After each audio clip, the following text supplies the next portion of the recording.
All right. Cool. Live is coming in. Oh, we have a very special guest today, everybody. All right. 10 seconds in. It's a good sign. No more connection issues when we begin the show anymore, which is awesome. When I first started, we had just connection problems trying to get this thing set up. Welcome to another morning, you guys, of Good Morning Kyiv. I'm Andy Mercado.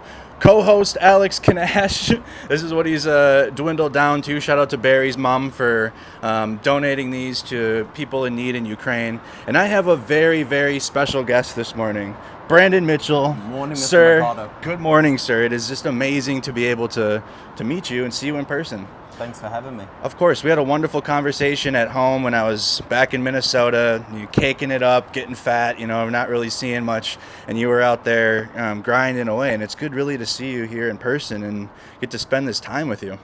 I was in Florida on course at the time. I was eating very well. Well, you were eating well, huh? How are you eating now? I can't complain. I got back to Kyiv last night. My favorite restaurant for the FSB spies is Musafir. But there's 3 of them, so you've got to pick the right one. I love Mustafir, though. So yeah. I love it. So like Mustafir and then mimosa are my favorite 2 around here. It's a Crimean tartar. Some of it's similar to the Georgian food. Yeah. People could compare it to like Turkish. But there's some things that they do just really, really, really well. Yeah.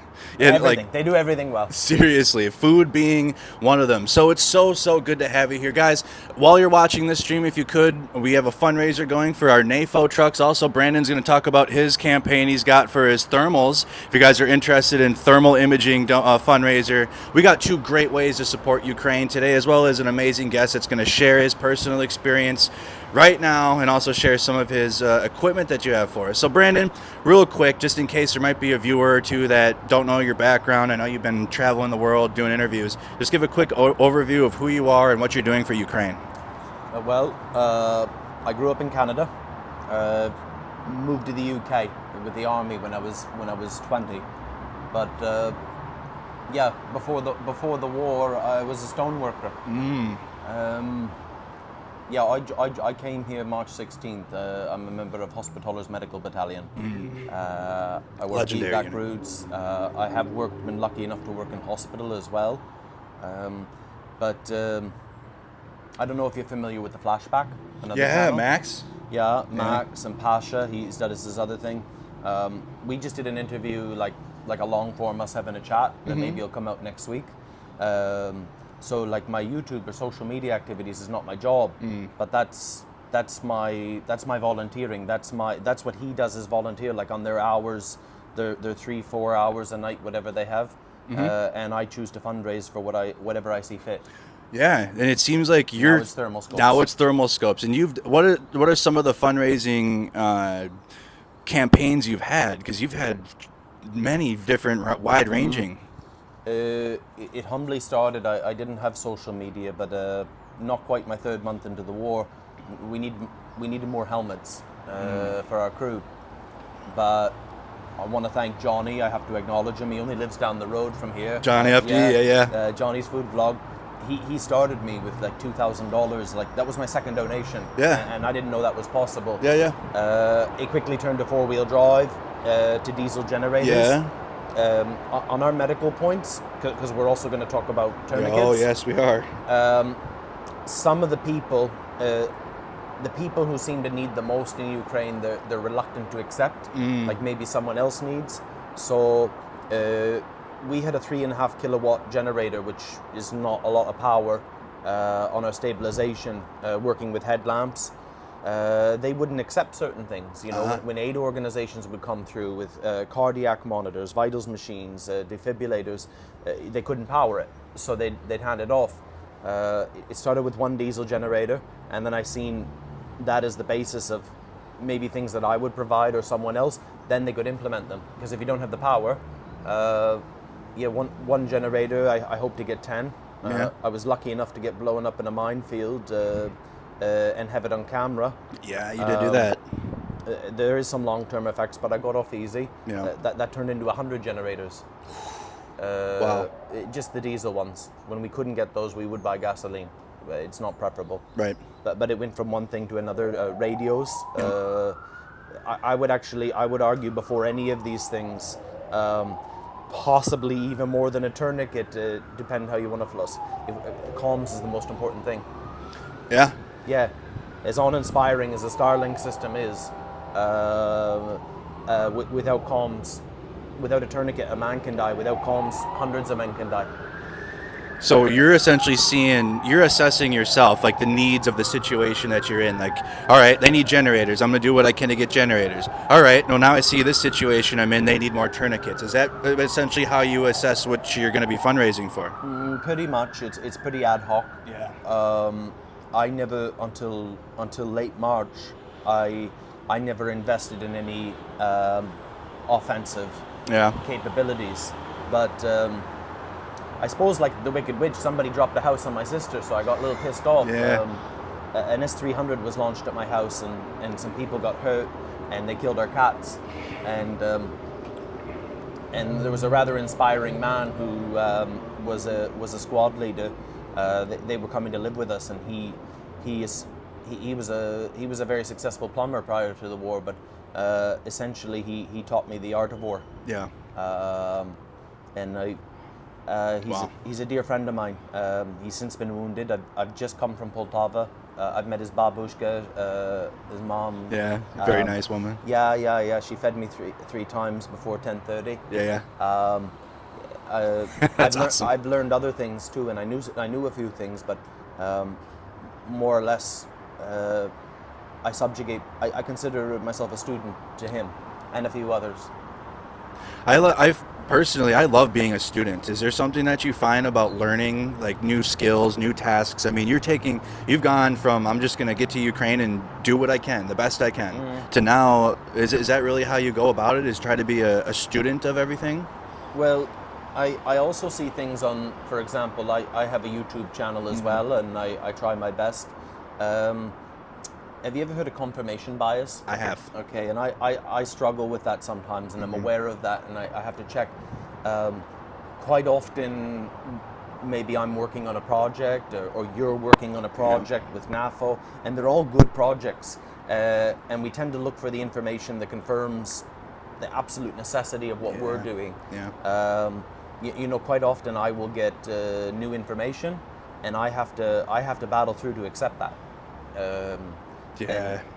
I'm not saying I'm working miracles or it's going to change the war, but we constantly have to adapt. Yeah. You know, it's I'm always learning. Do you feel like that's what war is too? Is it's constantly changing? People will say, things haven't changed for like weeks or months. Is it a static thing, or is it constant, or is there change that is required, like revision? I think so. I think that there's some really smart people here in Ukraine. If I can be honest with you, of course. I'm just sick and tired of it. I've never said this publicly. I would think some of our older commanders probably get just as many men killed. There's young people, particularly people who under 40, who joined up from February 24th, some of them have even reached the level of battalion commander. Wow. It's total war. It's total war. Yeah. Wow. Or some of them had been in the army, some of the better units, for the past few years. Yeah. Young people. I know a man who's a deputy battalion commander who's 24 years old. Golly. I'm 37. What did I do with my life? Right. What did you do with your fucking life? No. Sorry, am I not Yeah, you can swear as much, spark a cig, smoke as much as you want. Yeah. So there's some really inspiring people here. Yeah. But there's also some really old people, and there's an old mentality. Keep talking. And they're slow. Yeah. And sometimes they're making the same mistakes over and over again, if I can say so. Yeah. I'm learning every day. Right. I and just in my own volunteer efforts, some things have had to change course. So I will say, because there's a lot of people here that I can just see a glimpse. My eyes aren't so good, but I recognize some names. You know, some people will suggest things on the internet, and there's some really smart people from different backgrounds in our community. Yeah. And they'll have great ideas, and some of them can be implemented. Some of them can't be implemented in the environment, you know, and it's not even worth explaining to people because it just it's like jumping on Game of Thrones, like season 5, you know, you just... Yeah, exactly. Yeah. 100%. That's a really good comparison. I want to take us back really quick because before you just got back to Ukraine, you just basically hiked across all of Sweden, correct? 500 kilometers, Kungsleden. It's a trail in the Arctic Circle in the mountains. It's like jumping on... Perfect. I want to make sure they could hear you. Someone in the chat said they couldn't. What was that? What inspired you to start that and do that task? 500 kilometers. I was out of shape. I was very out of shape. I was very depressed. Yeah. The outcome was not good. My dog, who I love more than anybody, I didn't have the energy to take her for more than a piss down the street. I'd conducted 50 interviews, 2 training courses, been through all the YouTube community, our community, and Willie OAM. Yeah. And Willie. And Willie, all our community. So, you know, I hit up the Jake, I hit up the Starsky, hit up yourself, I hit up everyone. And Willie. And Willie. Yeah. Arthur, everyone, yeah.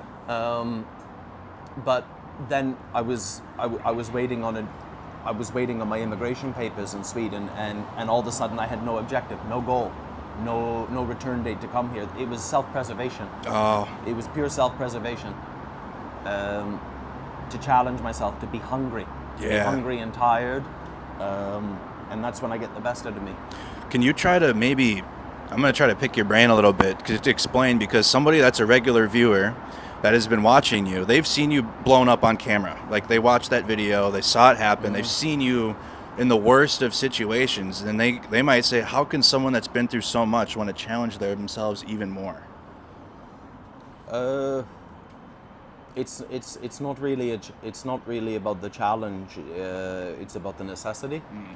I watch YouTube like everyone else, and for the past few days, you know, when I'm on the toilet or things like this, I'm getting these 2-3 minute clips from Dirty Harry and Clint Eastwood, and I don't want to cause controversy with people because I believe we should, regardless of ideology or blue or red, we should all work together. But I was a man, in a sense, who felt lost in the modern world, where in Donbass, say for example, I can say what I want and I can be who I want, provided I do my job and do a good job, and in the necessity, there's a certain freedom to do what's right, and I find that very empowering when situations come up, and to try to react the best I possibly can, and unless I screw up completely,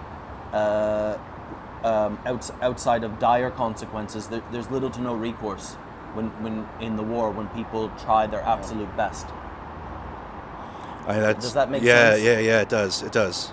You know, how do you quiet down your mind? Because I'm sure sometimes it's just loud, thoughts are racing, you know, you want to take on all these problems that you know are prevalent, but you can't because you're just one person. How do you calm your mind down and just carry on, Charlie Mike? Well, there's little tasks. There's daily monotonous tasks. Like, for example, almost every day I check my tire pressure. That sounds silly, you know what I mean? But there's those little things like maintain your vehicle. It's life. I'm not the biggest handyman, but I've learned a lot of skills since I've been here. For example, because my old drill, when I left before I gave it away, so I've got a new drill. I've got a new angle grinder. So I've learned some basic gunsmith work. Yeah.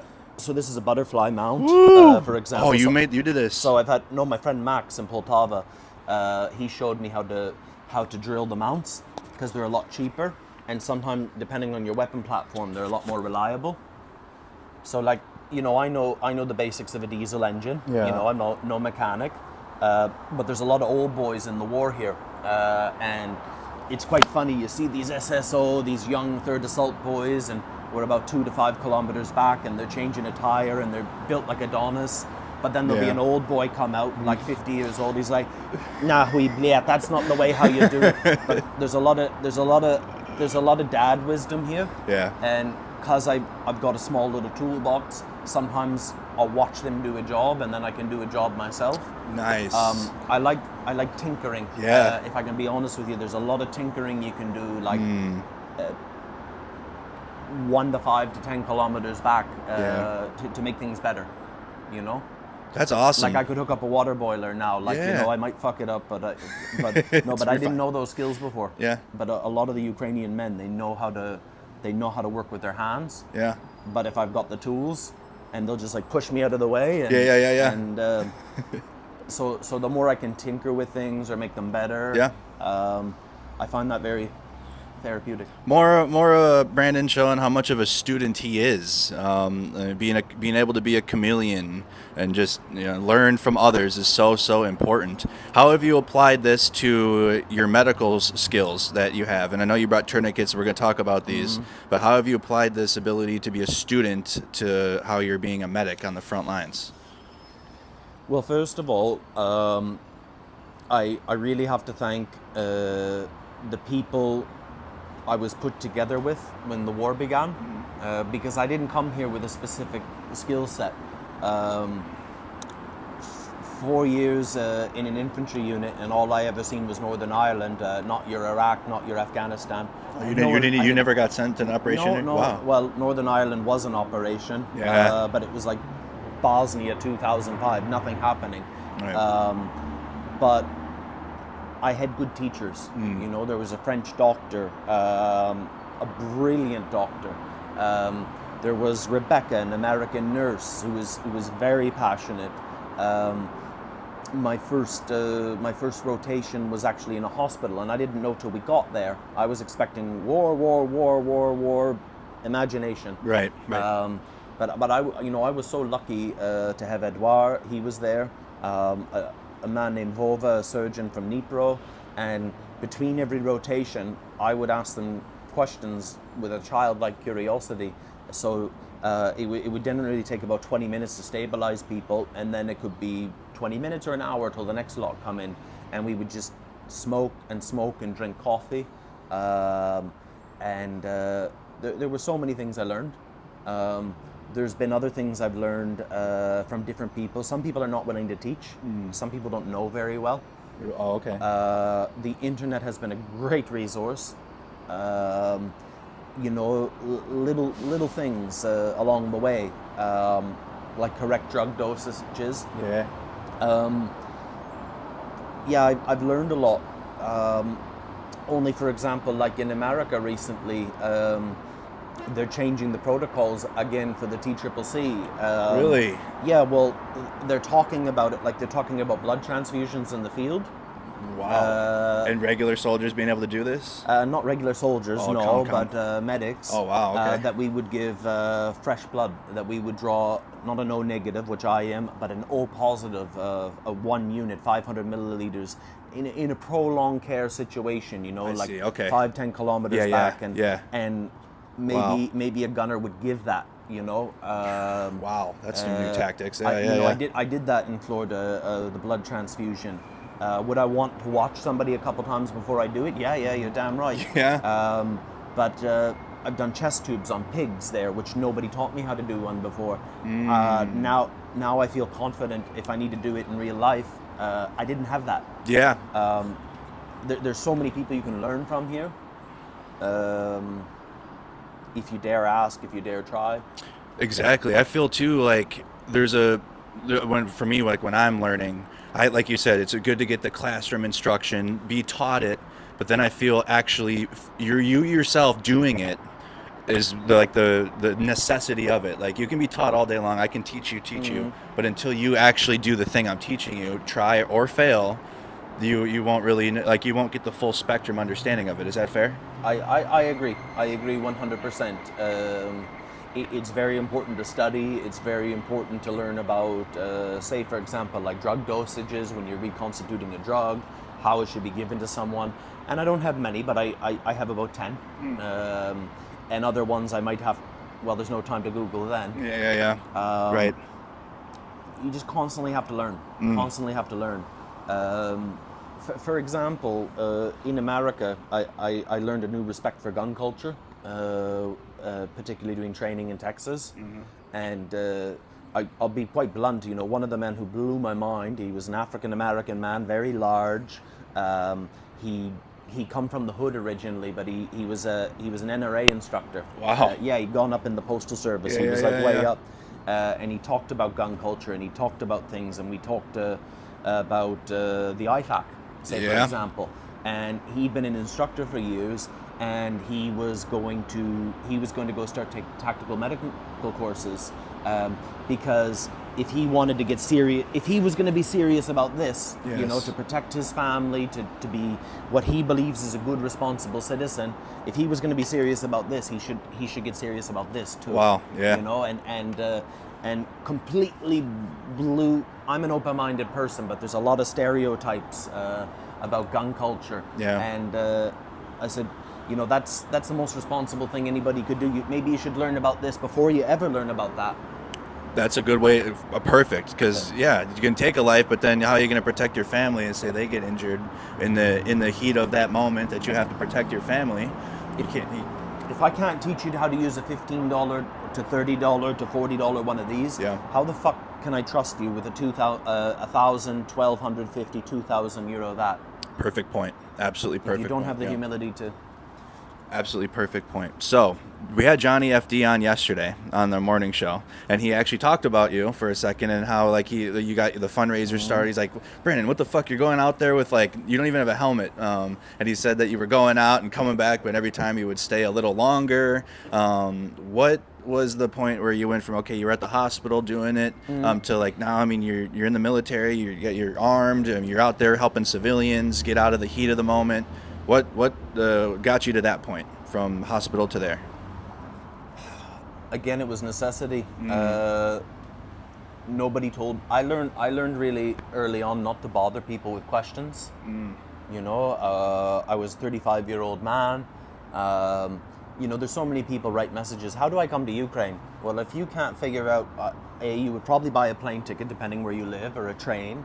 You know, you might want to go to Lviv or Kyiv. You know, maybe you should stop and think for yourself, and you can answer your own questions. Nobody told me anything. Okay, so I didn't know it was going to be a hospital, and then I didn't know that we would go 20 kilometers forward afterwards. It was just okay. This is what we're doing, and to be honest with you, the reality of the war. I had an imagination that every day would be bullets flying, bombs going everywhere, and seldom a day goes by, actually never did a day go by that I didn't hear a big boom or feel a big boom, but it wasn't happening to me, okay? You know, that's a kilometer away. A 155 is very apparent even a kilometer away. But then it became, you know, there was one time we didn't have casualties for days, and I was lucky. You know, we were really becoming aware of drones. Like nobody was talking about drones at the first of the war. I'm certainly not watching, no offense, you or Art. I didn't know any of you guys existed, and all these resources. There's people online here that know a lot more about the war than me, but I know some things they don't. 100%. You know, I was sun tanning with my boots on and my trousers down, laying on the ground. We hadn't seen someone for 5 days, and then all of a sudden people come running to the house screaming, you know, and there's a dead, you know, 18-year-old boy. So that, just learn how to take it as it comes. I participated in my first offensive action. It was May 19th, an assault on the Zaporizhia line with 1st Armored Brigade and the remnants of Azov from Mariupol. You know, they were fighting again. Wow. Some boys from Finland, I remember very well. You know, that went on for 3 days. Our first day, just at our point, we had 65 casualties, severe casualties that would not make it to a hospital. I'm talking about amputations, internal complications, but that happened for 3 days. You would have covered this, so you'd maybe know more about it than me. I knew about it the day it was happening. I was like, oh, something's popping off. You know, Zaluzhny ain't calling me. Right. We had a failed offensive in Bakhmut, probably started around 29th of November last year. Went on for 3 days. I wasn't there for the first day. One of but I kind of get free rein to drive around, and when I have all these supplies, Nika and I got the call after the first day. There was 180 at Bakhmut Hospital that day that won't make it to Chasiv Yar, that won't make it anywhere else. And this is the way all these offensives are working. The first day is crucial, and it's a hell of an ask. You know, one of our ambulances got blown up, so we were to replace them. The next day there was only 80. The day after, about 55, and then it failed. It was a failed offensive. You know, that shit happens, but I don't want people to discount life. But if your imagination, or I'm going to be critical of other volunteers in this country, you know, oh, they're heroes, you're doing God's work, but they're not posting when they're in Kyiv or when they go to Poland to visit, like maybe their family comes from America.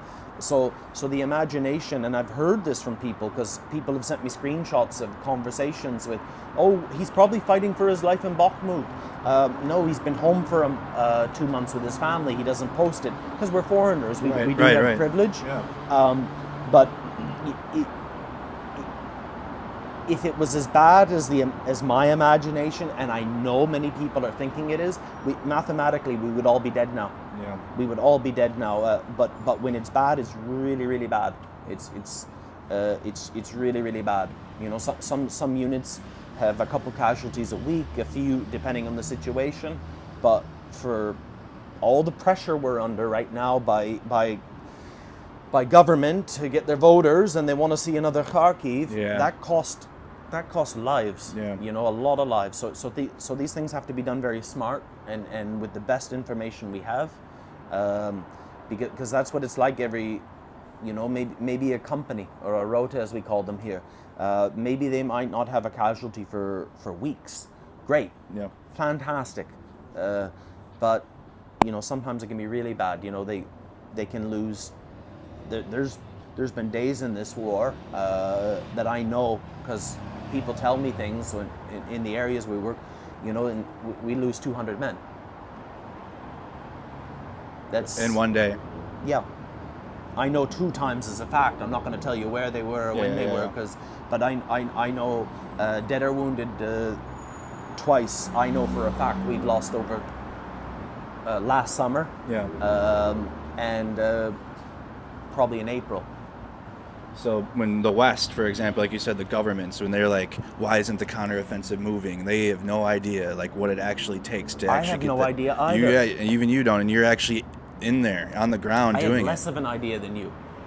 And we have no, oh wow. So that kind of puts it more into a perspective. Yeah. The one thing that is needed on the front lines, like you had mentioned earlier, is IFAC supplies. Mm-hmm. What typically is needed in an IFAC, or like what is needed as a soldier you need in your pouch or whatever? Well, the number one thing would be the tourniquet. Okay. So that's a SAM medical. Okay. Those are very good. This is a Sich, which is produced here in Ukraine. Okay. I really, really, really like a Sich. Okay. And then there's your cap. Yep. Okay. Now I'll get in trouble with some people. That's what I was about to get. Yeah. Go ahead. Speak your mind. So there's a British volunteer, very, very good, Eddie. Yep. Eddie Ukraine. Like some people say, I'm not on Instagram. Well, then don't follow it, okay? Piss off. But a lot of them don't have YouTube channels. This takes me hours, but they document their work like in an Instagram story because they need funding, they need whatever. I'm not going to say I'm the only one, but I'm the only one I know who actively shouts other volunteers and even gives them out of my donations. You know, I gave him 3,000 British pounds to fix his truck and enough money to buy, and I said, what's left? go buy some tourniquets for a nurse in Avdiivka, an American. And I said, get some Dnipro tourniquets, because that's what we're using. Okay, I don't have a Dnipro tourniquet here right now. I think they're about $14, okay, roughly. Yeah. Okay, if you buy in a quantity, like if you go on their website, you see the price break. Yep. And she refused. So she got 92 cat tourniquets. Okay, so that's great. You got 92 cat tourniquets that in theory will never ever fail. Right. Anything can fail. Yeah, okay, right. But they'll never fail. If you had, okay, so this is a sitch. If you had 200 Dnipro tourniquets, let's say they're not as good. Let's say 2 failed. You still got 198 tourniquets, and that's a hell of a decision to make. Yeah. You know what I mean? So in theory, if all 92 tourniquets are, you saved 92 limbs. You saved maybe 92 lives. What if 2 to 5 of those tourniquets failed? You saved 195 lives. Yeah. I'm a bit of a bean counter. Yeah. A Sitch tourniquet is fantastic. I think they'll cost around $18. Okay, the quality of this. I've only seen one Ukrainian tourniquet that was produced. To my knowledge, it never went out to service. I didn't like. But could you imagine in a country that's, I'm going to say a little less scrupulous than America or Western countries, but could you imagine the scandal and the controversy if they were to produce like a Chinese quality tourniquet? Yeah. You know, the repercussions and the people. This is a good product. This is a fantastic product. And as I know, those take me 1 month to 2 months. I'm gonna move the camera up so they can see your tourniquet a little better. Yeah. You know, this Right. this takes 1 to 2 months to get. There's a lead time. Night vision take 2 weeks to get here. There's no lead time. You know, a lot of people say, "Oh, what is your goal? What is your target?" Well, if we have less money, we'll make do. If we have a generous donor, we'll buy more, and we'll make the decision at the time. There's less lead time. You know, I got 200 of these sent to me for free by a Ukrainian doctor. He's a former hospitaller in my battalion. Just because this Danish company makes a blood warmer. Yeah. The Swedish organization Blue Gulliver said, we want to pay for it. Yeah. This doctor's rich. Yeah. I think it was a matter of pride. He's like, no, I want to pay for them. And then they said, well, how about you buy Brandon the equivalent in tourniquets? Because he's our friend. And I was like, I'll take that. Yeah. So I got 200 Sitch tourniquets. He ordered them. We had them in 4 or 5 days. No, Too easy. Yeah. I'm not saying it would be that fast all the time, right. but who knows? But things happened. Yeah, 200 tourniquets in 5 days of a high quality product. So lead time, that's very important. So you don't have a specific, like, this is my tourniquet, like, as long as it works, basically, and you know that it works, right? Because I'm just going to say this. So while you were away and you got back to Ukraine, there was an argument on Twitter. That's an argument on Twitter I'm between not on that fucking thing. Between there were Ukraine volunteers about the cat tourniquet versus the Dnipro 2 tourniquet. Yes. And someone was pushing the Dnipro 2 as if it. And like that's the argument. I just want to know: are both tourniquets good, and do both of them work? Both of them work. Okay. Both of them work. Absolutely, they work. Quite often, when a tourniquet does not work, it was not applied effectively. You know, my first time that I maybe saved a life was simply on a stabilization. I've never done a first application of a tourniquet. I've done a second. Yeah. No, because I've never actually been in front of a guy that I seen his leg get blown off. I see. Right as it happens. I see. That's the truth. But I have applied a second tourniquet quite a few times, probably about maybe 10. Yeah. Okay. The first time on a stabilization, the tourniquet was applied ineffectively. You know, people can die on the way to the hospital. Yeah. A small pulsation of blood. I seen that. I identified that, and right there, I yelled when he was on the old Soviet stretcher, "Stop!" And instinctively, I just quickly thought, maybe I'll tighten the windlass one more time around him. And I inspected. The blood was stopped. The bleeding was stopped. So he was bleeding slowly. Okay, because that happens. People are just as likely to get killed by ineffective application of a tourniquet. Would you mind doing a demonstration on my leg on how to properly apply a tourniquet? Sure, we'll use this hand. So I always keep them unlocked. Some people might loop it all the way through. I rather not. On a limb, apply through. It's going to be tight. Like to draw it. I always like to draw it this way, so I have more leverage. Yep. Not the other way. And I'm going to check if he has pouches. There's no magazine. If I have to apply high, the guidelines is the hand. We'll talk about that in a second. If I'm going high, I'm going to kindly be your best friend in the world and touch your dick and get it out of the way. You can rupture testicles. Yep. It's possible. Wow. Okay. 1 time, 2 times, 3 times. Shut up. Okay, and we could possibly go a 4th time. Mark the time on it if I have a pen. It's possible. You want me to take it off? Yeah. Okay. All right. So I'll just do it this way. So we'll just loosen that off.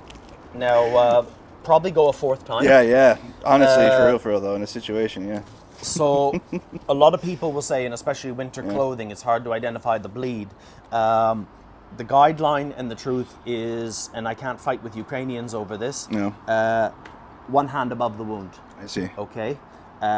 Possibly after 2 hours or more, what happens, there can be some blood, rot, some sepsis. Yep. When you release a tourniquet, many limbs are being amputated in the war. Okay. For example, 3rd Assault Brigade has a hemodialysis machine. I know this. They've got 4 surgeries on their stabilization. 3rd Assault's very, very proactive, very in many ways. I believe they're the way ahead in many things they do. But they get this very expensive machinery that they don't know how to use, and they have the humility to learn how to use it. I know, I'm not going to name where they rejected this machinery because, we don't know how to use that. We don't want the responsibility. What you'll have to do, because a lot of things can get back shot up into the bloodstream, into your heart and kill you. I see. They amputate. Okay. Yeah. So they have a hemodialysis machine. Not everyone else does. That can clean the blood. Okay. That you will live and you can keep your limb. If you don't have that, because not everybody does, I would want to put that as low as possible so we can save. An amputation here and an amputation there is a much different quality of life and outcome. 100%. And there are guys returning with below the knee who are returning to service. Wow. Returning to service. Yep. And they're amputees from below the knee.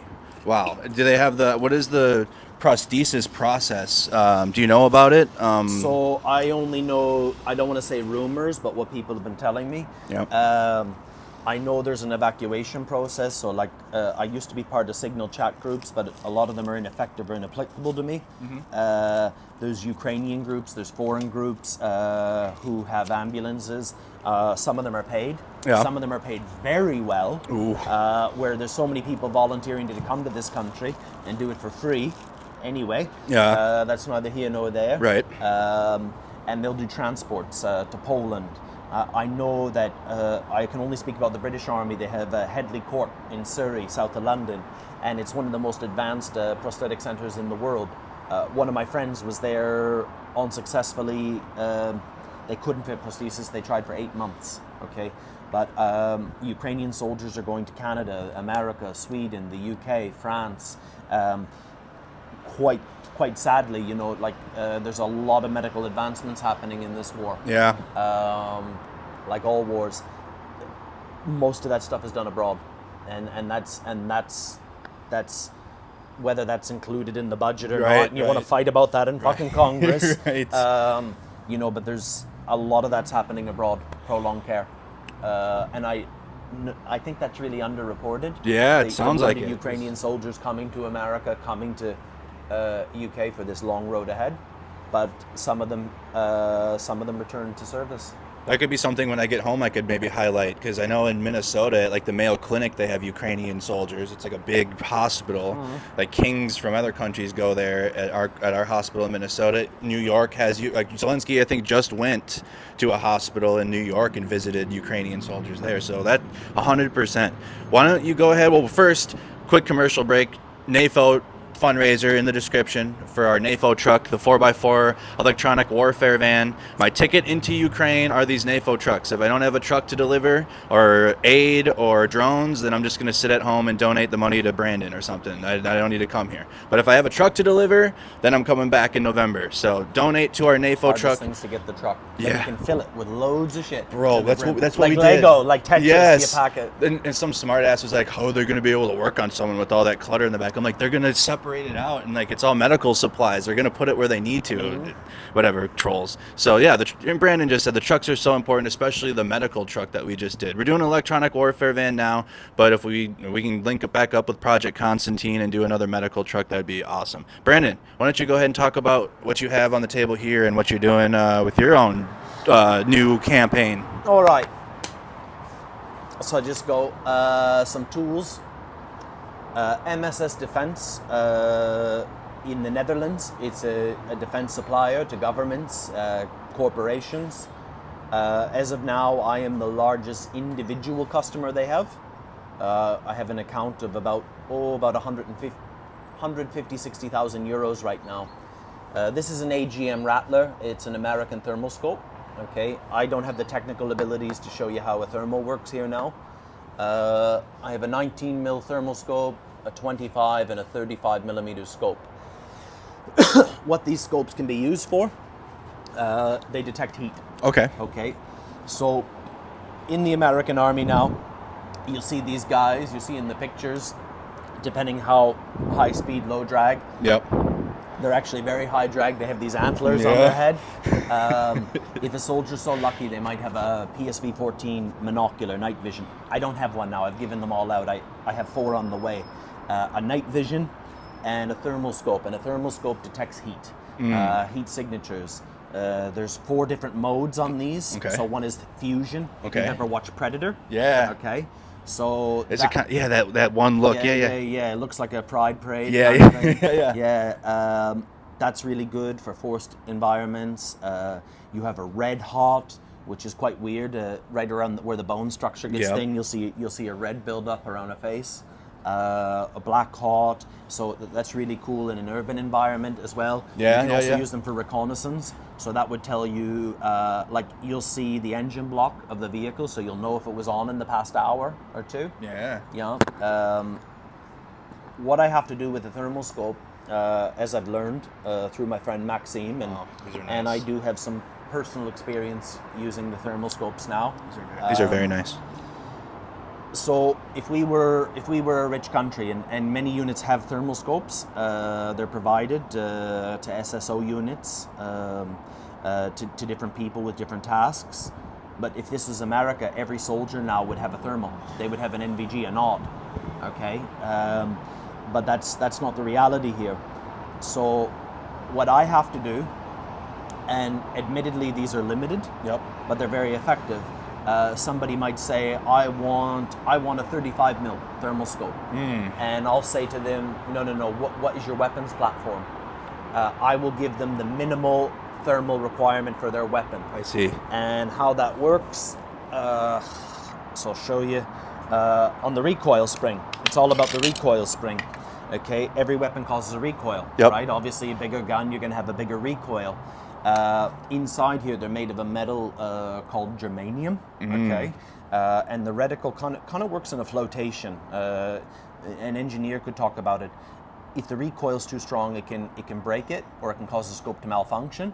So, regardless of what you want, because I'm not Joe Biden. Right. I have to choose what's the minimum requirement for your weapon. I see. Okay, so 545, 556, your AR platform. I'm probably going to give you a 19 mil thermal. Okay, it has less capabilities than the 35, but it's the minimum requirement. Okay, I see. And ideally, everybody would get a 35. So I can use those. This is a 35 on my rifle here, but I also instruct with different ones. Let me zoom in on it a little bit. Okay. We're on a balcony here, so I don't want to. Yeah, right. Yeah. Okay. Yeah. Goes with a suppressor. Sometimes you might want to use a suppressor because you can get 3-4 more shots off before having to change position. They're also very messy, and it's a hell of a job to clean your weapon. Okay, but that's a 35 mil scope. So what they're mainly used for, a 5.56, an M16, an AR platform rifle, a 25 mil you could use on an AR-10 rifle. You couldn't use it, as we found out recently, on a FAL. Yeah. Now a FAL's an iconic rifle. Okay. Many will know about that one. Yeah. Some people call it the freedom gun. Okay.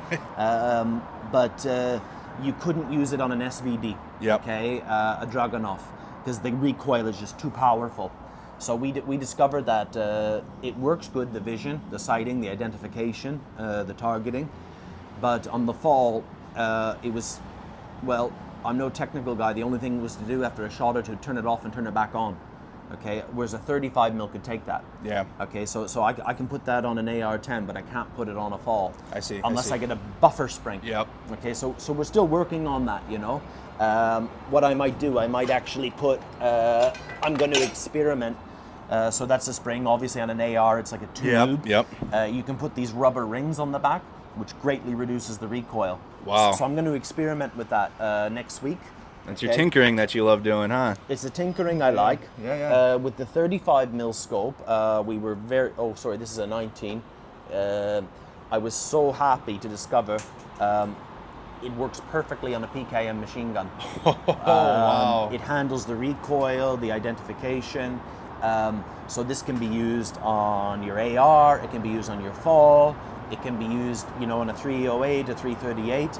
But they're also working very effectively for drone identification. We were. I don't know how far the Russian drone was when I first discovered it. For lack of a better term, what it's like.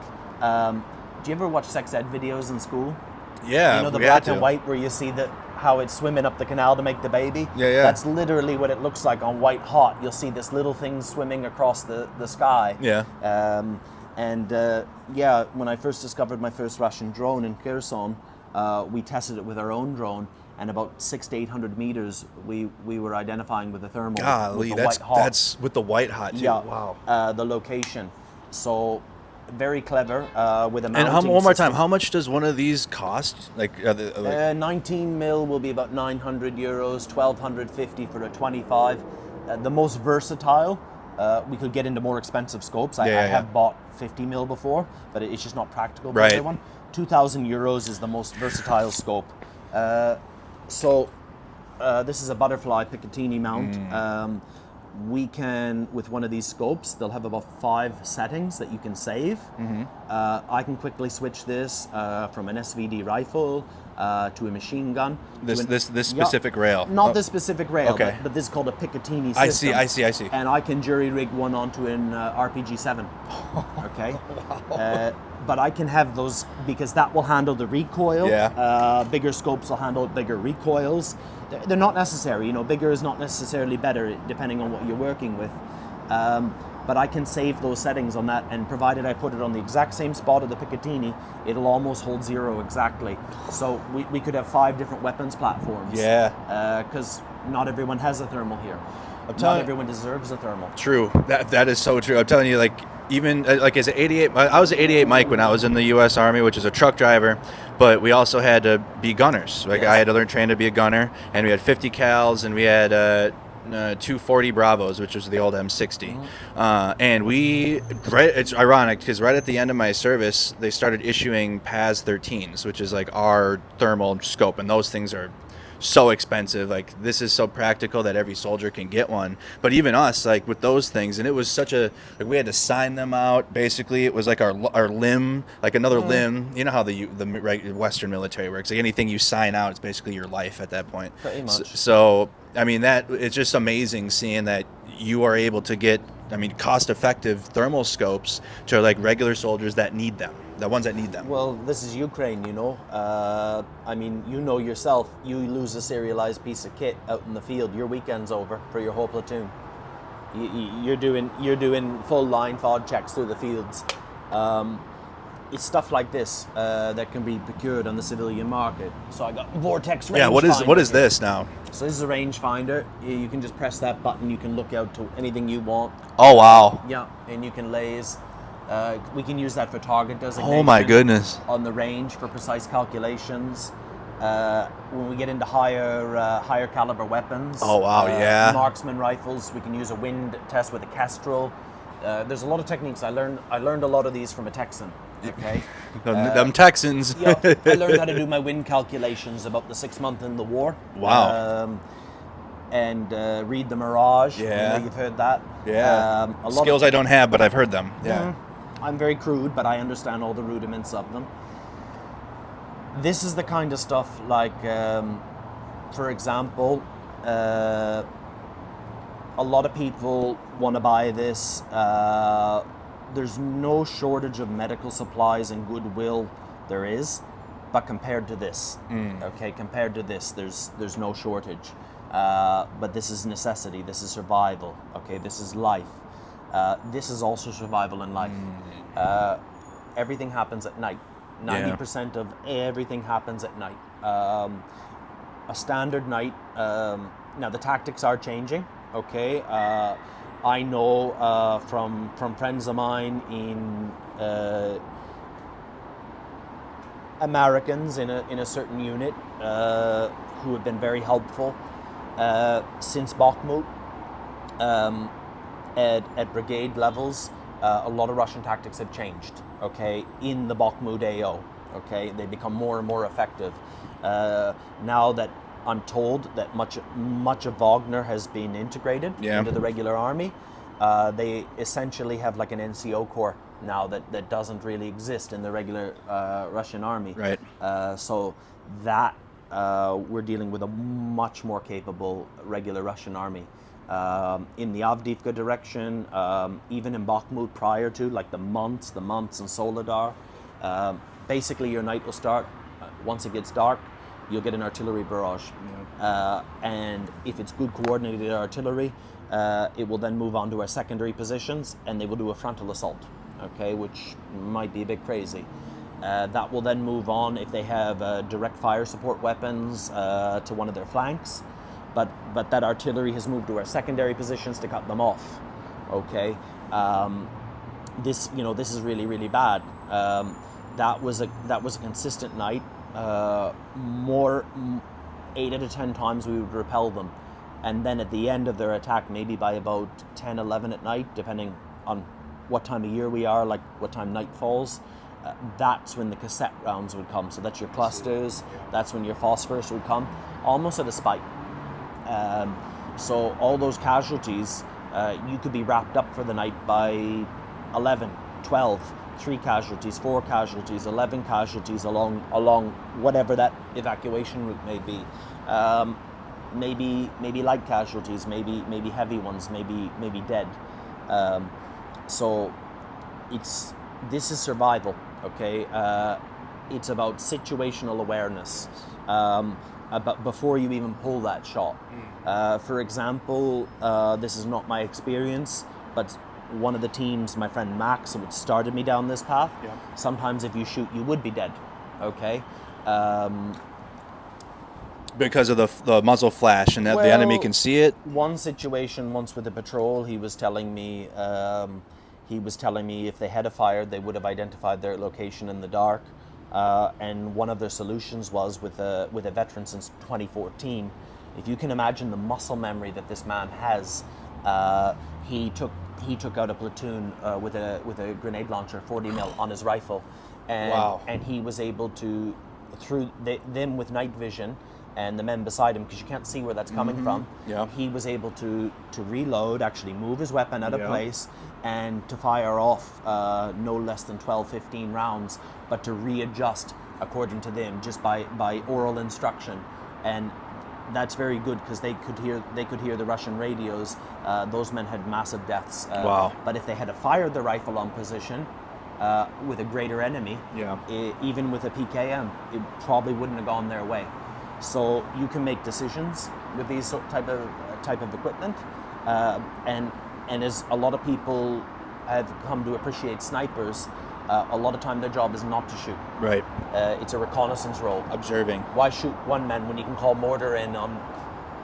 So this is very important, and this keeps Ukrainian boys alive. Because I don't have any ideals anymore for Slava Ukraine or Zelensky or Free Europe. I do, but it's really an afterthought. Right. I think we need to keep the most people alive, and the best people in this country, the best people that are Ukrainian, they joined up on February 24th. That's a fact. So the more of them, whatever outcome we have out of this, I hope it's the one I want. As many of those guys who are alive to come back, that will be this country will be that much better in 5, 10, 20 years. Like the greatest generation. Yes, 100%. America's greatest generation. Ukraine become the leader of the free world. Maybe. Maybe. Probably not. That's not the way the world works, but True. Probably. What rank are you in the military? Do you hold a rank or? So I'm in volunteer battalion, Yeah. Hospitalieri, which was formed at the end of 2014. We have no rank. I see. Okay. We have a commander. Mm-hmm. Okay. We have a commander for a team. Mm-hmm. Okay. Then there's higher commanders, but every team could be anywhere from 2 to 7 people to augment into a brigade. Now, Azov was a volunteer battalion. Yeah. Say, for example, IDAR was a volunteer battalion. Azov has now gone through the whole official structure where they're a ZSOU brigade. Okay, but they still maintain a lot of their volunteer characteristics. Mm-hmm. So what I mean by volunteer characteristics, I'm a member of UDA, which is essentially maybe about 20,000 unpaid soldiers. Wow. Okay. Yeah. That will do a rotation for 5 months, 6 months, 2 months, whatever it be. But they tend to rely on donations from wealthy Ukrainian patrons. My battalion is very lucky to have many foreign, because we're a medical battalion, so it's very palatable to whoever this isn't palatable to. So I asked about that, why we don't have a rank structure, and his battalion grew. Our battalion second in command, he's like the sergeant major. He said, well, we didn't want this bullshit, because then someone who was here for 2-3 years, I want to be the sergeant. No, I want to be the sergeant. So less bureaucratic bullshit then. Yeah, if you fuck up, you're going to hear it. Okay. And some teams have been broken and made again. But you have to understand, many people are coming from different backgrounds. Yeah. It requires very good drivers, very good mechanics, requires security personnel. But we have, we might have a neurosurgeon, Yeah. we might have a veterinarian. Gynecologists are very good. Really? Well, yeah, because you have to pack a hole. Yeah. Okay. Yeah. In principle, I don't mean to be crude. Yeah. They're very familiar with this type of work.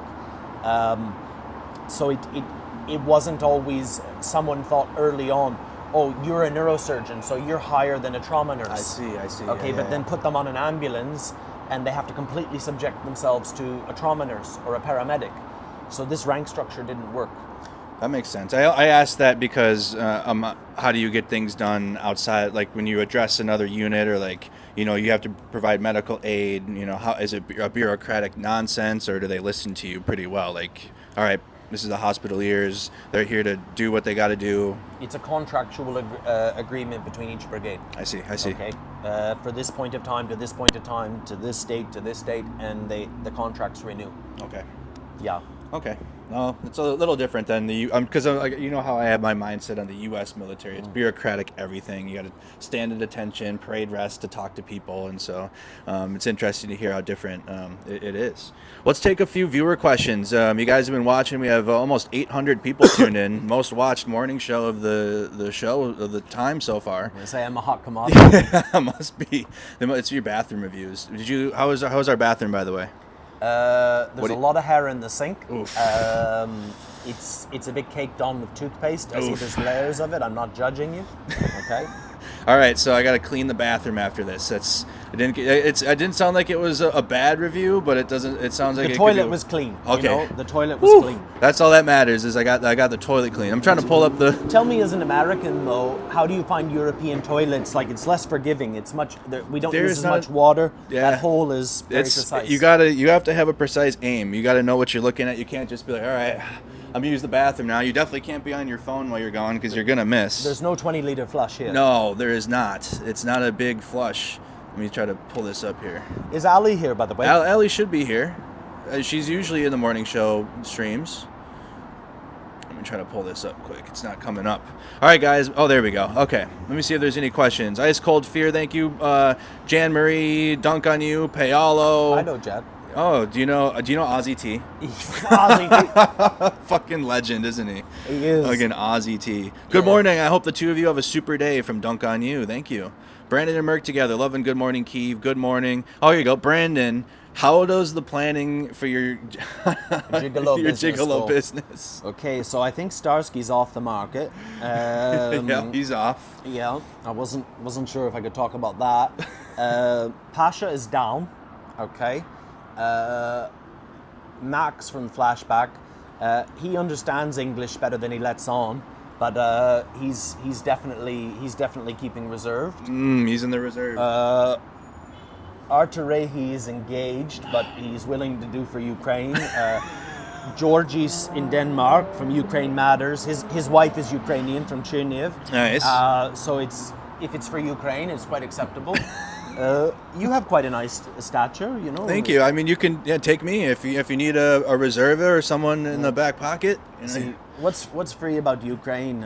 If I can speak so freely, you know, I feel like a man can be. You have to be very respectful to all women, but a man can be a man here. A man can hold a door. Yeah. And a woman will say thank you. Yes. And not take that as an attack on her autonomy. Yes.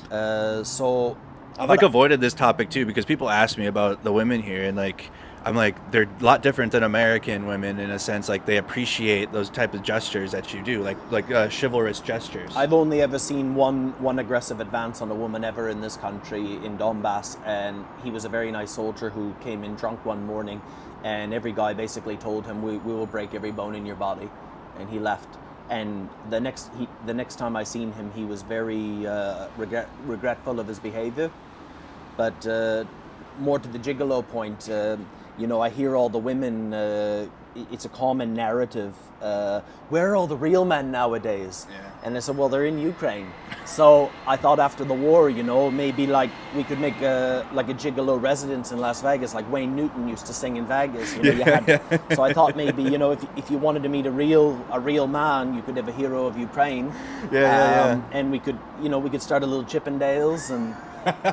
We could do some good work. I feel like we definitely could. You know, don't underestimate what these boys will do for a green card. But it's all for Ukraine, of course. All for Ukraine. Ali said she's here too, by the way, in the chat. So she said hi.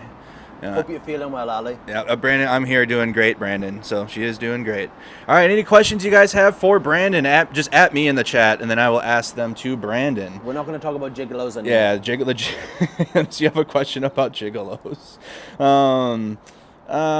Can we crowdfund this? I'm assuming they're asking about your thermal campaign. Okay. Yeah, how do they do this?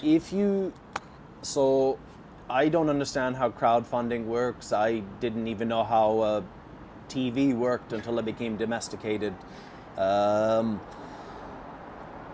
have my YouTube channel. All my donation links are in the description. They're never apparent, which has created slow but solid support. Donations dipped recently, but they're increasing since I've been back. I have different things. I have PayPal. If you're British, you can donate by a bacs transfer. Swedish is Swish. PayPal. I need those donations for all the things we buy here in Ukraine. But if you want to donate, if you believe in what I'm doing with thermals, everyone always told me to buy me a coffee. Yeah. I've never actually touched that money. That money has either gone to our radio supplier or to MSS Defense in the Netherlands.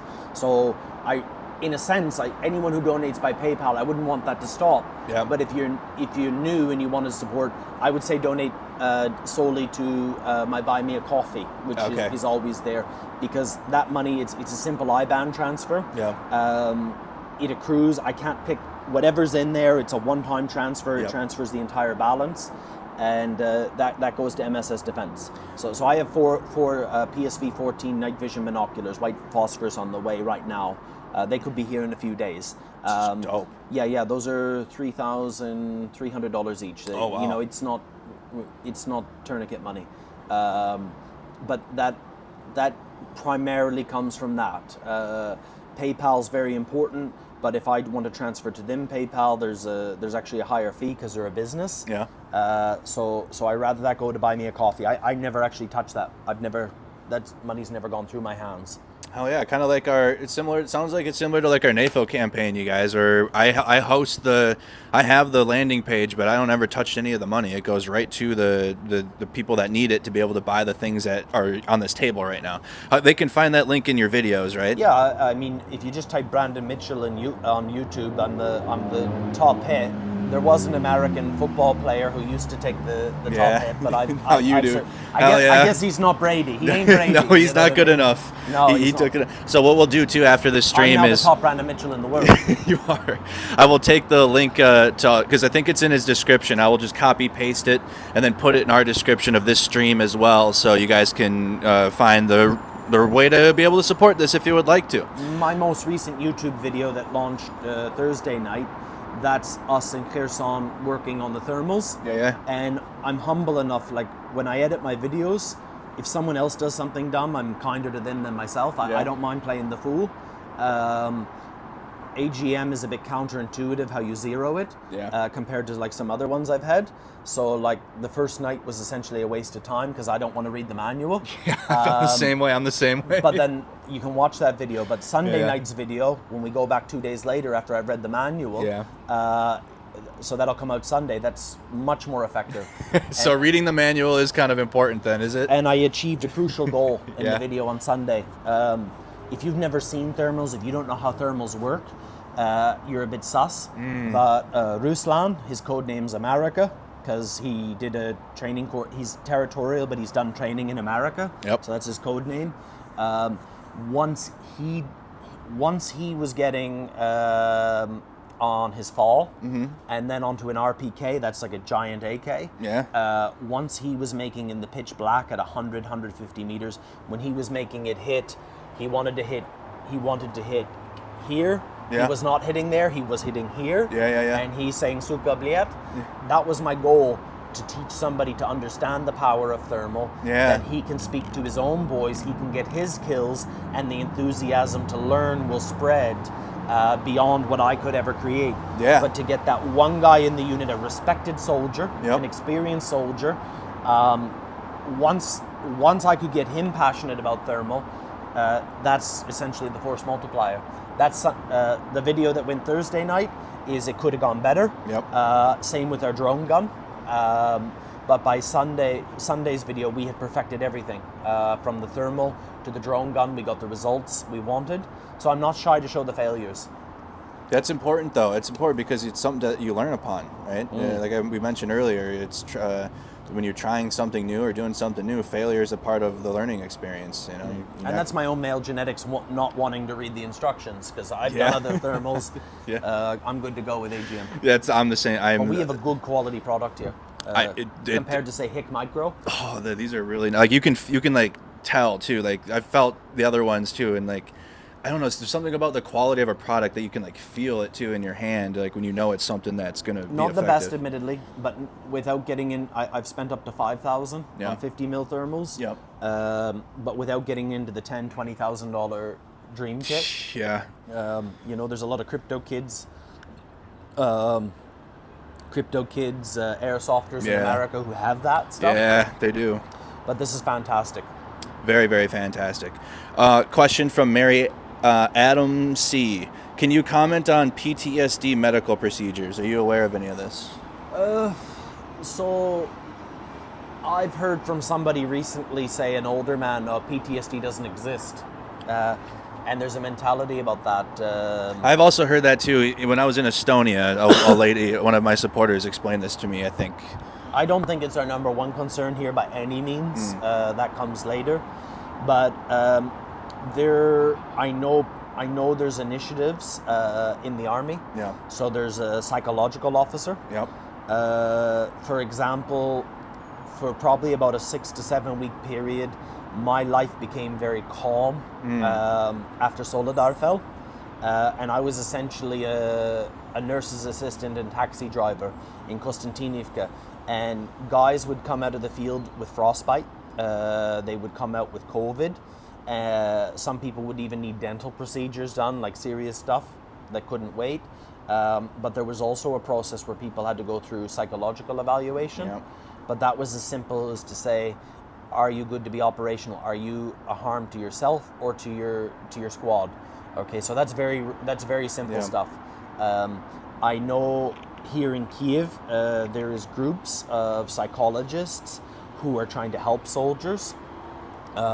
There's also initiatives, and I don't know the details of them, by veterans, people who were wounded, people who were in the old war here, who are laymen, but they're becoming advocates for therapy for PTSD.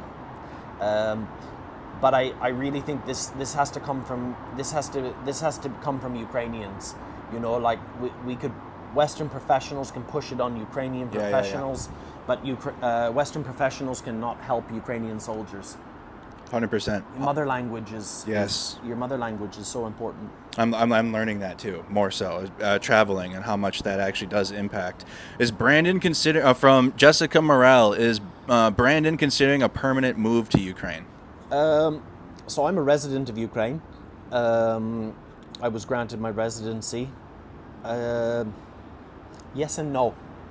So full disclosure, because a lot of people support me, sometime in late November, I'm going to have to make a decision. I'm not a citizen of Sweden. I've lived there for years. I left Ukraine originally to maintain my residency in Sweden, or they'd take it away. I have another immigration case coming up in March. And I've been advised by my lawyer, I might as well tell the truth to everyone, and you can back me or you can go find someone else. I'm going to have to make a choice in December. Do I go home for 3-4 months? And I will have to go back to work. It's basically they want me to pay tax and put a smile on in Sweden. And my lawyer told me if I do this with my immigration case, I could be gone for 4 or 5 months again. I would get my permanent residence because I have such a strong case, because I've morally I've done the right thing here. But also I've integrated. I'm a Swedish speaker. I advanced in Sweden. I took courses in Sweden. In 2 years in Sweden, I moved from a box packer as a slave to I make just above the Stockholm average income, which is the capital. So it's, you know, I have everything on paper. I have family and ties in Sweden. So I have to make a decision in December. Will I go home for some months, or will I just throw my life to the wall and say Slava Ukraine? Right. And nobody can judge me for that. And I say that unapologetically. Whatever choice I make, I don't have to make that today. But if I want to keep my home, my right of abode, I'm going to have to make that decision. And it's not forever. I'll come back.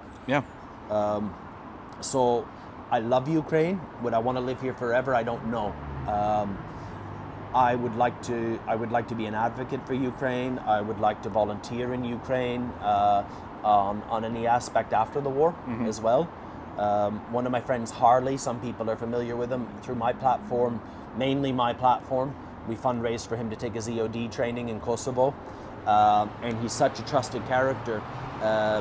You know, that's paid dividends. A company in Italy he's now been on a paid course to work thermal imagery with robotics and minefields, you know, and he's relatively new to that, but that wasn't offered to other people, that was offered to him. Through him now, he's the only volunteer, if I can be honest, that I've helped, and I've helped many, that it's paying me dividends for my work.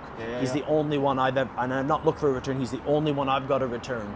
You know, there's a possibility for me to take a course here that I won't go into the details, that's been offered to him, and it was offered to other people he knows, and you know, I won't talk about that till it's over if I get this course, but you know, the EOD work that will be done for 100 years in this country, mines, you know. Yes. I was in Kyiv the other day, and my friend, that video will come out like in another week or so, delivering to night vision to 82 Brigade. So you're like, Kyiv is right on the front. You're right back down there again. It's like they've advanced towards Roboltyneb, but like that's where it's kind of started. The front for me is you're in PKM range. Artillery is neither here nor there. Right. Just don't do anything stupid. Don't park 10 cars together. It's silly decisions. Anyways. Or a Kyiv. But I drove to Donbass from there.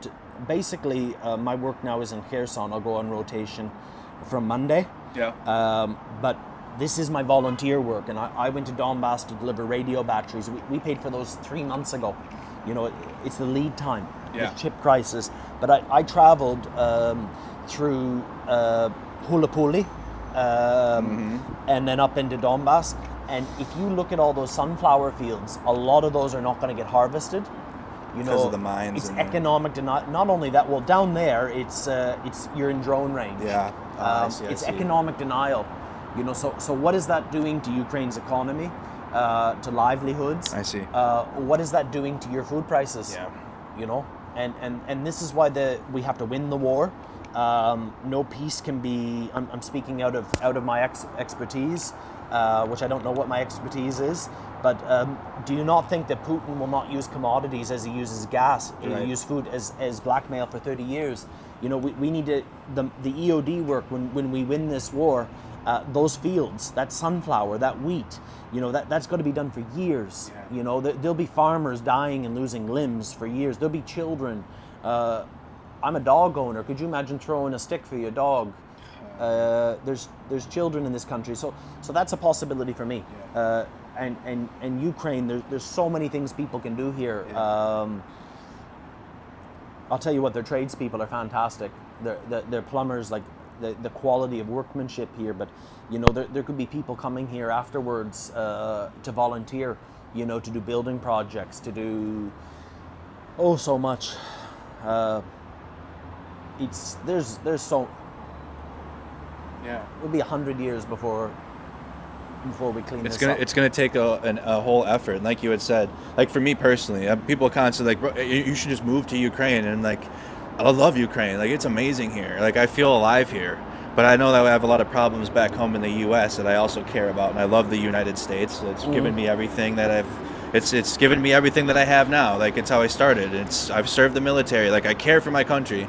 We have a lot of issues, a lot of problems that might affect Ukraine too. So I want to make sure that I can do the best I can for my country within, but also, like you said, there's tons of efforts here. The demining efforts. I had a question. What is the best way, like a civilian that's watching, that's going to want to get involved in those types of efforts, like demining, EOD? Maybe, I don't know if there's any type of civilian humanitarian work that civilians want to come over. What is the route that they can go about this? I don't know. I came here on March 16th, early on. I would say the best thing, now, I tend to not respond to people. I get a typical message I'll get from people. A good message would be, I'm a qualified paramedic with 5-6 years experience. How can I come to Ukraine to help? I would say join the Legion. Come over and join a territorial. My battalion does not accept foreigners anymore. It's just the way it is. I don't know how the humanitarian efforts work. You could, again, get on Instagram. If you're not on Instagram, then don't do it. Okay, if you're not willing to do that, you're not willing to come here. Literally, I say that's constantly. Honesty, open-mindedness, and Yeah. willingness. Willingness is important. You could look up Atlas Global Aid. I've met one of them. See, a lot of people are recognizing me nowadays in Ukraine. Yeah. And not just foreigners. You know, one of their people approached me the other day. I know they're doing fantastic work. I know there's global outreach doctors, GoDocs. I think their first leader was horribly ineffective. I met him once or twice. Pete Reed was a legend who came here, poor bastard, got himself killed in 3 weeks. But that still functions. Yes. You know, there's organizations. Get on Instagram. Yes. If you follow me and you see who I follow, it will create a map and watch what some of those volunteers do. I'm less responsive nowadays for my own mental health. Like when someone writes me, I took a TCCC course and I want to come to Ukraine and help. It's like, how are you going to teach them what they already know? Exactly. And they could know more? But when you just took a course and you're going to come, God bless you. You're right. The circumstances were very different for me when I came here. Right. It was the beginning of the war. They were willing to take chances on unknown commodities, and they got burned. Yeah. They got burned more than they. Yeah. But a lot of the foreigners who are here, they've got their own little niche, and they're effective, and they don't want to be bothered. Yeah. But some of them do, you know, and just and persistence. But if you were willing to come here, just come here and take a chance, Show them the respect, because you're going to have to talk English. Show them the respect they deserve. They came into the unknown. Why should they why should they take, this is the airline you book your ticket with, and this is how you take a train to Kyiv, to go to Dnipro, to go to Kramatorsk, and then when you say you're there, and come with capital. Yeah. Come with capital, come with supplies, come with a vehicle. Okay, without a vehicle, you're quite useless. That's exactly, you're hearing it from Brandon himself. That's why I say constantly, I come back to Ukraine with the NAFO trucks, okay, in the description link, and I will also add Brandon's thermoscopes in. But like he said, I constantly try to get you guys to follow Instagrams like Brandon's, my own, and that will lead you to other content and ways to find this information. We're limited on YouTube. We can do videos, we can do community tab posts, but even then we can only post 5 images on the community tab. So like Instagram and these other places are actually good resources to find the questions or find the answers to your guys' questions about how can we help more. Instagram's the real time. Like, for example, I always talk about proof of work. Now, I had to hand over one of these yesterday to a Belarusian. Okay, there's a lot of Belarusians here, and that's not talked about. I can't take a picture with him. I can't do a video. I try to do maximum explaining what we're doing as I learn it. His family back in Belarus could be in danger, you know. But if you go on Instagram, you'll see all these volunteers, where they delivered 10 tourniquets. Eddie started this thing with water, my friend Bogdan. Then you might start seeing some of the Ukrainians. They'll show an Instagram story of what they did 3 hours ago in Chasiv Yar, you know what I mean? Or what they did, they're driving in Luhansk Oblast. So you'll get an idea of what their day is. Or, you know, their car's broken in Sloviansk or Kramatorsk. It will give you a real idea of what their days are. And maybe that's, YouTube does not give that. No. My videos are quite often, particularly if there's any shooting in them, they'll be a couple months behind sometimes. It used to be easy when we were losing ground in Bakhmut or Soledar. I'd just go on Deep State and say, oh, we lost that street now. And that's pretty accurate within a couple hundred meters, Deep State. Wow, are they now? Okay. Yeah, it is. Sometimes it's off, and I can tell you on the day. But that's still life and death. You can't plan. You know, for example, I'll tell you just what a day was for me. Yeah, go ahead. I delivered everything in Donbass. Our battalion now has several Land Rover Defenders, armored Defenders, but they're old. All the equipment we get is old. You know, like it was in Camp Lejeune, dropped 20 fucking times. You know what I mean? Oh yeah, here. You know, it's every country's got to clean out their warehouse. Right. You know, so we need more parts of the Defender. In our battalion group messaging system, I asked where the Land Rovers were in Donbass, and one of the teams was in an area in Luhansk, and I thought that's perfect because I can kind of make an appeal with my YouTube for Land Rover parts, and this was a perfect area because I have footage there in November when the rains, when you're up this high in the water, so I could drive that same road. You know, I found the team. They told me the situation with the drones, the Orlan drone, that I have to call before I go. I know where a stabilization is. It's a different brigade now, but I know where the last Starlink is before shit gets real. So I had to go make a call. I had to go wait until they know that the Orlans are out of the area to go just fill them a Land Rover for 10 minutes and explain, you know, so people can see it, people can feel, they can touch it. Then I'm stuck in a basement for 3 hours because the Orlan's back. And it's pretty boring, you know, that I got my first good shake being back, and I like that because it didn't hit us. I like that shit. But you know, that was a boring day because I did everything right. You know what I mean?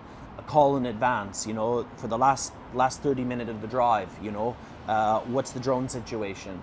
That's boring. But like I'm saying, if you want to come here and help, you know, there's from Lviv to Kyiv to Dnipro to Mykolaiv. I don't know all the things, but you'd be pretty foolhardy to just think I'm going to go do that. Emma got killed the other week. She's from Spain. She did more than anybody, maybe a little bit batshit crazy, and that's what it takes. But her and another volunteer died, and 2 of them got wounded. No translator. We're going to drive to Ivanivsky from Chasiv Yar. Nobody drives to Ivanivsky. We're going to go look for civilians. They didn't talk to the army beforehand. And I'm telling the truth. No Ukrainian volunteer who does humanitarian, because there's army volunteers as well, has even been there, to my knowledge, since April. Wow. You know what I mean? So it's not a place to just go driving around and see what happens. And that was somebody that's been here since the beginning of the war. She evacuated civilians in Lysychansk and Severodonetsk. People were getting blown away left, right, center there. That's somebody who's been here a long time, but decided, I'm going to go to that village. Wow. You know, so there's so many things you can do here. Yeah, it sounds like there's enough rope to... You have to do your own your own fucking research. It's like cryptocurrency. Why did I get burned on crypto? Why did they get burned on these NFTs? Yeah, because I didn't do my own research. I watched one guy's YouTube. Oh, that makes sense. Right. It sounds like the best way to, for right now, maybe after the victory, maybe they'll open it up to civilians for the mass to clear the fields out. But it sounds like right now, the best way is to find the people that are already here and then figure out what their needs are and help send them money, basically. Well, for example, if you come from an IT background, if you come from an engineering background, like maybe you went to a Polytech, you're going to understand components and drones. And we're going to run into a big problem in this country now because most of the components are coming from China. Yeah. And we're suffering with supply chain shortages in America since Corona, the supply shocks. I have a truck in Lviv that's waiting for a microchip that's $200 that has cost $4,000 worth of repairs. That microchip, because they don't... See, we have a better supply chain for parts in Ukraine, for vehicles, for oil filters, DPF filters, because we have bad fuel, we have bad roads. Ukraine was doing this before the... Mechanics is a good business, but we still have microchip shortages here. Components, if you know anything about that, support the drone effort. What we're finding, we need money. You know, I want to help. You got any money? I'm sorry to say that. That's how it is. But people with their own money who can take agency, who can get involved with drones, for example, that's been a great effort.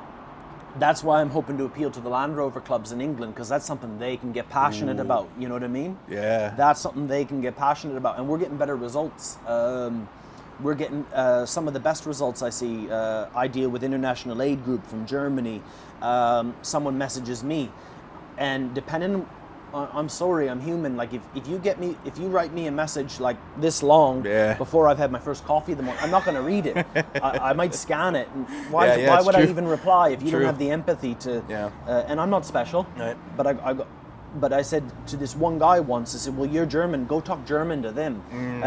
This American man contacted them, brought them a blood refrigeration unit. How am I going to do that? Right. You know what I mean? Like, so there's a lot of good organizations in Europe. There's a few I'm aware of in America that if you want to help those organizations, I used to collect Russian uniforms off the battlefield until I decided it wasn't worth it anymore. I left the stuff with blood. There's some sick bastards who pay more for the stuff with blood. I gave that to an organization called Forever Ukraine. I think they're based in Connecticut. And my friend Oleg's here. It was all through his church. They've turned that into part of it. Other things they've done. They turned that into DPM, to used American uniforms that they're buying, like Army surplus in America. I guess you bid on it. It's like that storage war shit. They managed to acquire about $300,000 worth of DPM. Wow. Like the good American stuff's really heavy and thick. It is. It's not going to rip. The British stuff will dry quick, but American won't rip. It'll last. Right. You'll be wet. Yeah, you will. But it's good quality. You know, like I was able, and other people, to collect Russian stuff. He was able to sell that in America for dollars and turn that into. That's a good effort. That's a really good effort right there. He's like a 24-year-old kid from America. Wow. You know, and he's doing that. Yeah. It's good to know, too, that they're doing something with our old Army uniforms, too, because after the end of the deployment, we always throw our uniforms Not into... just selling it in Florida, in surplus shops. No. Yeah, that's where it ends up, apparently. I'm glad they're being recycled, at least, and reused, because I threw like 4 or 5 of my whole uniforms in the... God, I can't remember what the bin is called. It was a specific bin that we put it in. Someone in the chat who's a veteran will know when you DX, that when you DX your equipment, you got to put it away. You can't just throw it away in the dumpster if you don't know that. You serve in the U.S. military, you have to DX your uniforms. It can't just be thrown away normally. It's actually a rule. So. Well, yeah, it's like I want to buy 5 tourniquets now, and I want to pay the mail, the postage, and send that to Ukraine, and that makes you feel good. But maybe you contact Forever Ukraine. on Instagram, say for example, you message them, and maybe you got something, or you can fundraise for something. Maybe you want to be more patient, and in 2 months they get it over to Ukraine in a container, and they get that much more. I see. You know, what's smarter? Exactly. What feels good today, or what works tomorrow, next week? Yep. What does it take to build a casualty collection point? Have you built one? Have you been a part of one? What is the effort that goes into that? So a casualty collection point, or a 300 point as we call them here, that's simply a place where medics wait, where casualties can be brought to, and there's a million different ways to run that. It depends on the terrain, it depends on the tactical situation. If you're building a medical stabilization point, that's always been a passion of mine. What that is, some people say, oh, it's like MASH. No, it's not MASH, and I'm not Radar, and I'm not Hawkeye. That's a fucking TV show. Okay, MASH doesn't show you like a guy with no arm flaring around. We can't use tents because I've only ever seen one in the whole war, and it was pretty far back. It was like a tent system, and it required a 40 kilowatt generator. That was big. They're in old schoolhouses, they're in basements, they're in whatever, and it's a medical point with maybe one surgery. It always has a surgery. So there'll be a surgeon and anesthesiologist, and basically how it works, everything in stabilization is to clear a path for a surgeon and an anesthesiologist to do their work. Maybe you're lucky to have a vascular surgeon, and they will stabilize a patient to get to a hospital. Yeah. So a medic team, like a CASEVAC team, will be can be quite brutal work. It can be very simple work.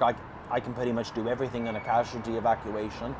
And there would be a medevac where it would be an ambulance, a further point, a longer transport.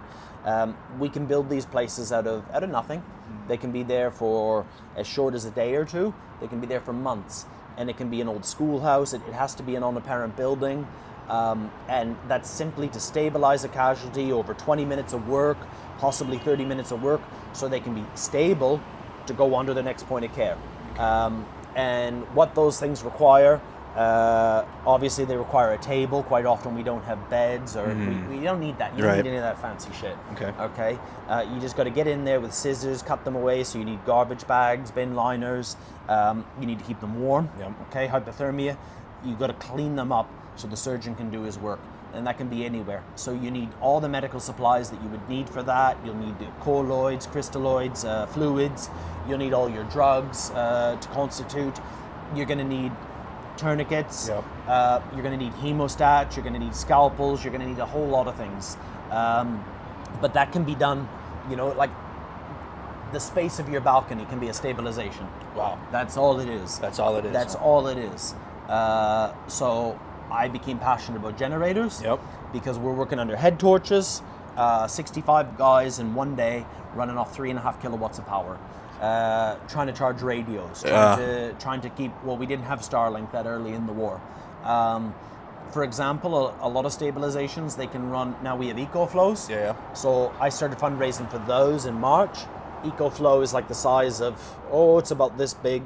It's a super efficient power system. You can fast charge it off a generator in about an hour and a half, 2 hours. So you could run the generator an hour and a half twice a day. That's what a lot of the points will do. That will power your Starlink. That will charge your radios, and you might run nothing, just LED lights and that.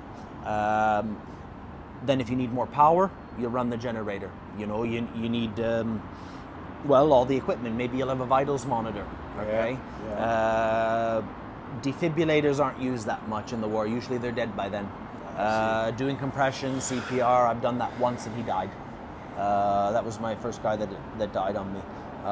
So no, it's a very simple place. Some of them are intricate. Like I want to praise Third Assault for all the things they do right. They have more equipment because they still work with Army volunteers, and they're so marketable on social media. I've met through Artur Rehi the two people that are responsible for all Third Assault's social media.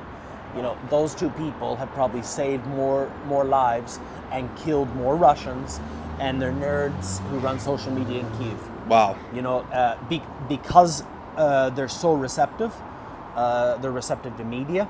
So, for example, if you went to 81 Brigade, they're tired, they don't understand the world of how this works. The press might show up, they'd be like, fuck off. 3rd Assault will probably tell you, no, wait out there for 10 minutes and then I'll talk to you. You know, that's the difference over the long run of the war, why they have this equipment, why they have, you know, 3rd Assault, a surgeon and an anesthesiologist, they came to 1st Armored Brigade where I first worked, which is my basis of that's the only stabilization I've worked full time, but it works well. They came to learn there. Yeah. They joined on February 24th. Yeah. You know what I mean? They were built like, you know, they were, you know, they're all built like Jockos. Yeah. You know, and they had the right attitude. Yeah. They came to learn, and you know, the last time I seen that doctor in person was during that failed assault, and his face was this thin, and he'd lost his beautiful body, and imagine how many people he's working on a day, but they still have some vitality. They still want to learn, and there's other brigades too. There's good and bad brigades, but stabilization is life and death can be going to a good or bad stabilization. And Ukraine should not be criticized for that, because we look at history. How many bad commanders did America have? How many good commanders did they have? Yeah. You know, the grunts in Guadalcanal had to do more with less. Yeah. You know, and we see this here every day. That's why I like territorial units, because territorial defense, if you let me talk about them. Oh, absolutely, yeah. That started during this war, like the block post. If you're from Lviv territorial, if you're from Luhansk territorial, you're fucking hardcore if you're still alive at this point. Yeah. But they have less. Like their mandate on paper, they don't get bigger than a 7.62 weapon. Okay, their position was only to hold ground. Okay, so like assault teams would go and take Russian positions, and territorial would hold it, like Marines and Army. Yeah. You know, they would do the block posts. They would stay in their communities. They would watch the Belarusian border. More often than not now, for example, territorial units are being asked to do assaults. I know a guy who's so lucky to work for Zaluzhny now. Anyway, he'll never be on camera, but I know his sister, okay? So that I brought a backpack from a Canadian soldier to give to him. He don't need it. He's in Kyiv now. He's living the good life. But what he had to do when he joined territorial, and he's very educated, so he was able to get this Zaluzhny job. He was with an air assault brigade, and they were asked, do the assaults with us, cover our flank, work with us. And when they're asked to do a job, oh yeah, you're air assault. But when they ask for equipment to do the job, no, you're territorial. So air assault gets a Cossack, air assault gets an M113. They have a Zhiguli, a Lada. They have whatever they can fundraise for. With my platform, you know, I was taking $30,000 a month until about 2 months ago. Now it's slowly rising again. But the things I can buy for a territorial unit can change their life. That's you know what I mean? Because they're doing these assaults now. They're doing all the jobs. It's like I can go to have you been to an epicenter here yet? I don't think so. It makes Walmart look like shit. Yeah. It's massive. I can go spend 100,000 hryvnia there and buy compressors for tires. I can go buy oil. I can go buy like handyman shit. I can make their lives better. You go to Kraken, what do you want? Oh, I want a $20,000 scope. Yeah, screw you. Right. No offense. And they do good work. Yeah. You know, but they do specific jobs. Yeah, it's understood. Like the bigger units or the more well-known units are getting the most stuff, and they're getting the best stuff. Yeah. But these guys deserve to live too. Right. These are the guys. This is like my vision for Ukraine. It's not about. It's about as many of them live. We're gonna have a better country at the end, because you can't judge anybody on the streets here in Kyiv. Some people are 1, 2, 3. I love me. You know, I have a friend of mine. She's a dentist. She moved all the way back from Australia after 10 years to serve here. Wow. And she's finally getting. She's an interpreter. She's going tonight to Dnipro. She'll go to Kramatorsk, and she's got a 4-month deployment. And one of her friends here in Kyiv said, "Why would you join up? You know, we got assholes here too." We also have volunteers here who make big money, who are given anywhere from 10 to 50% of their pay to the army. My friend Dimitri, he makes like $4,000 a month doing his easy IT work while he's eating ramen at night. It takes him 4 hours. He give all his pay to the army. I used to say, no, Dimitri, like I'd give him money, like, eat better food, you IT nerd, you know? So there's people like that here too. But the best people are dying in this war, so we need to keep them alive. And that's all this is about. That's the guy. The video will come out. He agreed to do an interview with me. I've known him a long time. I gave him 2 night vision in 82 Brigade in Kyiv. He's now got a hole in his shoulder. He'll probably be back to duty in about maybe 2 weeks. Wow. Yeah. So it's like he's an evacuation crew because I know about he explained the situation. A lot of times you have to go in by foot the last 500 meters, even a kilometer, drag them out. And then when you drive, do you drive slow in the dark or do you, and he'll make it to a certain point. And I've made that decision many times. Fuck it, turn on the lights and drive fast. Yeah. You know what I mean? And now he has the option with PSV 14 night vision. That's so huge. It's so much different, like you said, because Americans will get binos. Yeah, we can afford binos. A monocular, if you've never had it, Yeah. and all of a sudden you can drive 60 in the Yeah. dark. Well, Americans too. We have the kilometers an hour. kilometers. We have the blackout lights too on our vehicles. So Yep. when you wear the nods, it looks like the truck in front of you and your truck has its headlights on, even though they're not. Well, we have civilian pattern vehicles, or if we're lucky enough to get armored Land Rovers or whatever we've got. And I'm just talking about the wheeled ones. Yeah. You know, M113. I remember once we didn't send it forward. They're all stable. Yep. Why risk it? Right. One guy lost his eye, but he's stable.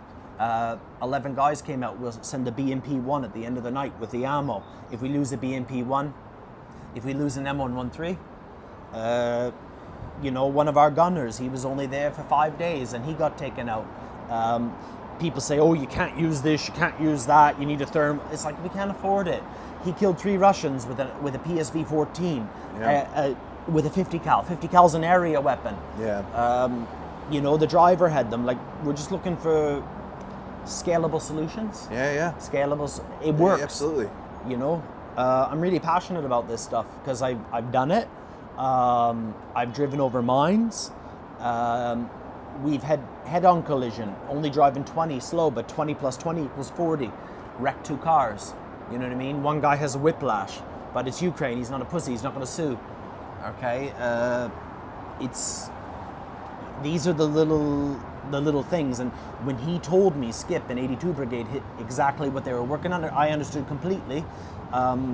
So I bought 2 NVGs right away. Took about 12. I said, it's not going to happen overnight. And I don't call anybody again. I'll say, I'll try. Right. And until I get it in my hand, then I tell them, because they don't need, there's an Instagram thing over here where he provides night vision, and he's in Kyiv, and he's talked about night vision for years. I don't know how many he's provided, but he's like, Brandon, do you know any units that need it? I need the paperwork on this. Yeah, I know people. When can you get it? Oh, can you get it tomorrow? No, maybe like if they sign the paperwork, I can get it in 2 months. They're dead. Yeah. They're fucking dead. You know? 100%, dude. What are your, now that you're here and you're back in Ukraine, full on, what's your mission now? Or what are you going to accomplish that you're back and you're back?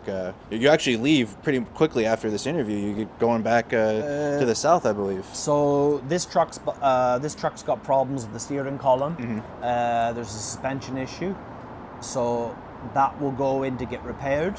I've got the Land Cruiser, which some idiot drove it without oil. It's immoral to keep. I have 2 vehicles. It's immoral just to hide one. So when I left, I hid the patrol because I have 1 vehicle. I loaned out the Land Cruiser, and someone else loaned it to someone else. That was $4,000 in repair. Ukraine is repairs, but that was stupid. So now we have a working truck.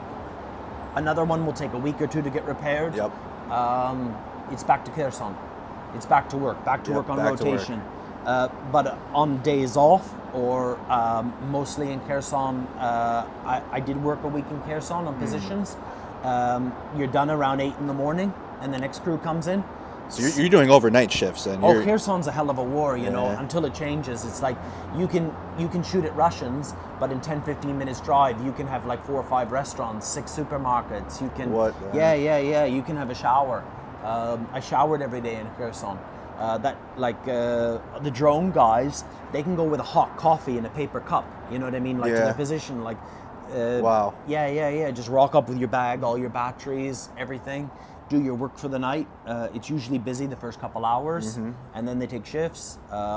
Guys are working on FPV simulator because not everyone can be an FPV pilot. I put that FPV side on because, again, like you had said, the third assault are so nice. Like they brought, because we bring trucks to them. They know how to play the game. And they were like, hey, we'll show you our stuff. And like, we got to fire their weapons and stuff. It was crazy. But I actually got to have the FPV goggles on. And all he did was hold it in his hand, and I was getting dizzy. Like, because it's so quick. It's so good imaging. And it's like, I don't know. I would have to go through hours of training in that to be able to get like my motion sickness taken care of. It's a lot. They say minimum 100 hours before you even get to actually touch an FPV. So it's, yeah, there's a simulator app if you buy the remote, and you can play the simulator without the goggles on your tablet, on your phone, and 100 hours of that, and then maybe put the goggles on. I couldn't even handle 5 minutes without getting queasy because it's so, and the idea too, he wasn't even moving it fast. He was just going like this and like doing minor little rotations. And when he was flying it, I did a short on my YouTube channel of it. He's doing full on spins and zipping it around and going fast. They got to drive it or fly it 15 kilometers and smack it into their target. It's a lot. It is a lot. Well, those guys are very, they're high profile. A lot of them are very secretive, the very good ones. Yep. I mean, I have no doubt that we have FPV pilots in this country who are like the Vasily Zaitsev of their time. You know, I don't want to disrespect my friend Joe, but I got a message from someone the other day. Who should I donate to, you or Joe, or is it the same thing? I said, no, if you want to donate to him, donate to him. But he's only started on drones. He's a pure novice. He will learn more. He will get better. But there's so much to learn. There's so much to do. Yeah. You know, I'm not saying don't support him, by all means. You know, he was able to have leave for a couple of days to go to like the Moldova border to pick up a Mavic 3 thermal. Yeah. Thank you very much. You know, they don't grow on trees. But I also believe a lot of people are supporting the drone effort now. It's probably the most important effort, but you shouldn't neglect any other effort. Right. And I think a lot of people are having agency who maybe, I don't want to be insulting, they've played video games, they don't have an inclination to kill themselves, but they feel themselves, they picture, I could do that. Right. And maybe you could be the best damn FPV pilot in the world. But it's just because that's what you're passionate about, don't neglect other things too. Because again, I'm fighting for my thermals, but I've also proven that there's a very effective drone gun, and I would like more funding to purchase more drone guns. But we are able to stop a Mavic 3. We're able to stop it at a kilometer distance, 300 meters elevation, which is a typical elevation to work. And the drone pilot, so is 1.5 kilometers from us, a mile away. We're a kilometer, there's his drone. He's got good, it's all strength over strength radio jamming. Yep. That's how it works. So he was closer. We were able to disable that. Okay, so that's very good. We can do other things too. That was about $2,800 made in Ukraine. The Lithuanian drone gun, I don't understand the specs of it. They look fancy. That's about 15,000 euros. Woo. I've seen a busted one. They skimp out on the copper wiring, you know? Yeah. It's thin, there's less strands of copper, you know, so they skimped out where they could. And on specs and what we're doing, we're beating that. You know, drone warfare, anti-drone warfare. The fact that with a 35 mil, we can identify drones in the dark, and it's all about learning to read pixels, okay? Like, it's not apparent at first. Higher definition thermals, like if I had the money to buy a 50 mil eye-ray, but what if somebody got killed with a 50 mil eye-ray and we lost, that's $5,000 as opposed to $2,000. It's all great to have the best equipment in the world, but people will die, people will lose it, people will, So I don't know what's right. I don't know what's right, Andrew. It sounds like you're not going to either, but the process of just being involved with it and assessing it when you can, then that's the best way you're doing it. I mean, Ukraine the best I can, assessing the situation as it is. You're not going to have all the answers, and you might learn some answers while you're directly, learning the thing while you're out there. You might learn something to take away from it and then apply it to the next situation. This is it. But this seemed futile to me. We need tourniquets, we need medical supplies, but it seemed a lot more proactive to get involved with the thermals, to get involved with NVGs, because I know of no other volunteer. I don't suspect them of any foul play, but nobody who ever discloses how much money they take. And I've twice done accounts of how much. I didn't know how much I had at the time. I was like, holy shit. I thought it was $350,000. The last time I did an account 2 months ago, it was $430,000 since the war. And that's not only the donations of hardware that people have given to me. I've only paid for 3 vehicles. I've had 3 donated to me. That's pretty serious. Yeah. Because they don't know who else to give it to. Right. But, I realized stuff like this is expensive, where someone could bring a whole box of this. I could articulate why this small thing is so important. It doesn't look so impressive, as opposed to a box of... But I seen the direct results with night vision. I seen the direct results with thermals. I've personally used the thermals to their end result, and they work very, very, very well. And Russia has these capabilities too. I don't like the narrative, and people want to hear this all the time. Russia is stupid. Russia is losing. They're not losing. We're not losing, but we're not winning either right now. And wars go on for a long time. Russian snipers have 50 mil thermoscopes. Russian snipers have 100 mil thermoscopes. They have some. There's disparaging. There's a big disparity between equipment, but they have some very good equipment, and they have some very good people. It's not really commonly seen, and I'm not sure if I'm going to show it in any of my videos, but there's a Russian Telegram video, and I don't watch them, but my friend Andrei showed me the other day, and he titled it, "This is what I did over the summer." We have sabotage squads that work deep in our territory, 20 kilometers back, and they are ambushing our vehicles. They wait, and the weapons they have PKMs with silencers. To get a silencer on a machine gun, you have to alter the barrel. My friend Maxime knows how to do this. Yeah. He's a plumber. He knows how to work with pipes. They have this equipment. They have thermal ghillie suits. Wow. I've only bought 2 thermal ghillie suits so far, and it proved very effective against the 35 mil. The 50 mil, which is one of the better you can buy for Maxime, the thermal suit, it was totally ineffective. Yeah. They have these capabilities, on the battlefield, and we should have as much as possible. Our special units have that, but their special units are preying on our territorial guys, are preying on our regular brigades. Yes. We have to move those roads every day. Right. So that's what it's not about glory to Ukraine and victory. It's about living. Yeah. It sounds like a lot of the focus needs to be given to these territorial defense units that aren't receiving these top-of-the-line equipments, like the 3rd Assault Brigade or Kraken or the other ones. I mean, you were running MSRs driving in Iraq. Yeah. That's a dangerous job. Yeah. You weren't thinking about 9/11, or I don't mean to disrespect. Right. You weren't thinking about the overarching geopolitical nature. glory to America, Right. glory to you didn't want to hit an IED and blow the fuck up. I wanted to get home at the end of the day. You wanted to do your job. Yeah. And that's which is many, and you're just a normal guy. I'm a normal guy, and I just want normal guys to, and drones. We're like rats on the battlefield now, but all this stuff, it buys life, it buys time, it helps you make better decisions. If you should be able to make every decision as quick as possible with as much information as possible, and that will save you whether you can change a magazine in 2.5 seconds. And I get those comments all the time. I like the trolls. Yeah. I have hands the size of a girl. Like, hold your hand up against mine. Do you see how short my fingers are? Yeah. And I cannot hold a trigger. I cannot work a trigger with my finger here. Really? Because it causes such a pain. I'm like, I have to go here, and I've had to learn how to shoot that way.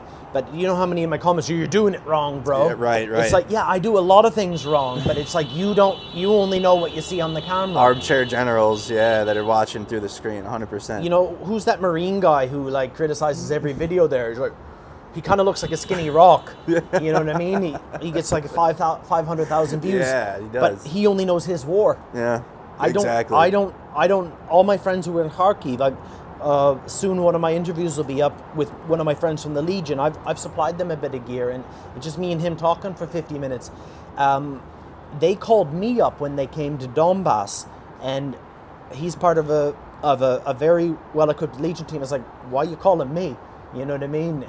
But they wanted to know. I don't know what Kharkiv was like in the factories. That was his war. You know, he didn't know Donbass. I don't know. I'm learning Kherson.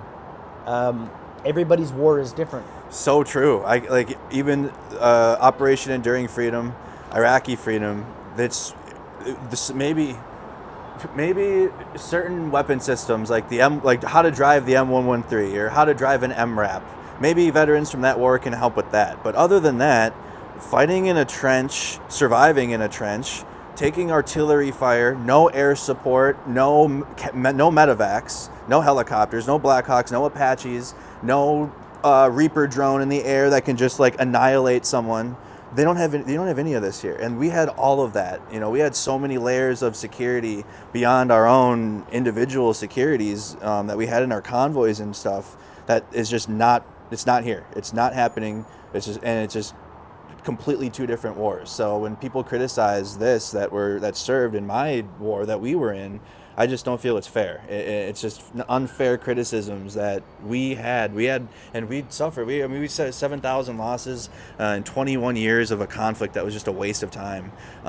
And we had so much more that Ukraine has here that they've been fighting for a year, and I just feel it's unfair to try to compare the two conflicts. He's a former Royal Marine. One of the boys in Kherson that I worked with and will work with. He's been in 5 wars, and wow. He said to me, I'm grateful to President Zelensky. And this sounds kind of weird, you know, because he was in Yaroviv. He got, like, do you know how many people died of hypothermia that night, you know, just alone? He's been in several battlefields here, and he's grateful to Zelensky for giving him a real war. War is his profession. He's a stone cold killer. Nicest boy you ever want to meet. But you can throw whatever to this, the bigger picture, but at the end of the day, Russia was wrong, and Ukraine, if they lose, these guys will die. And for him, it's a real war for once in his life, you know, and I believe that to be true.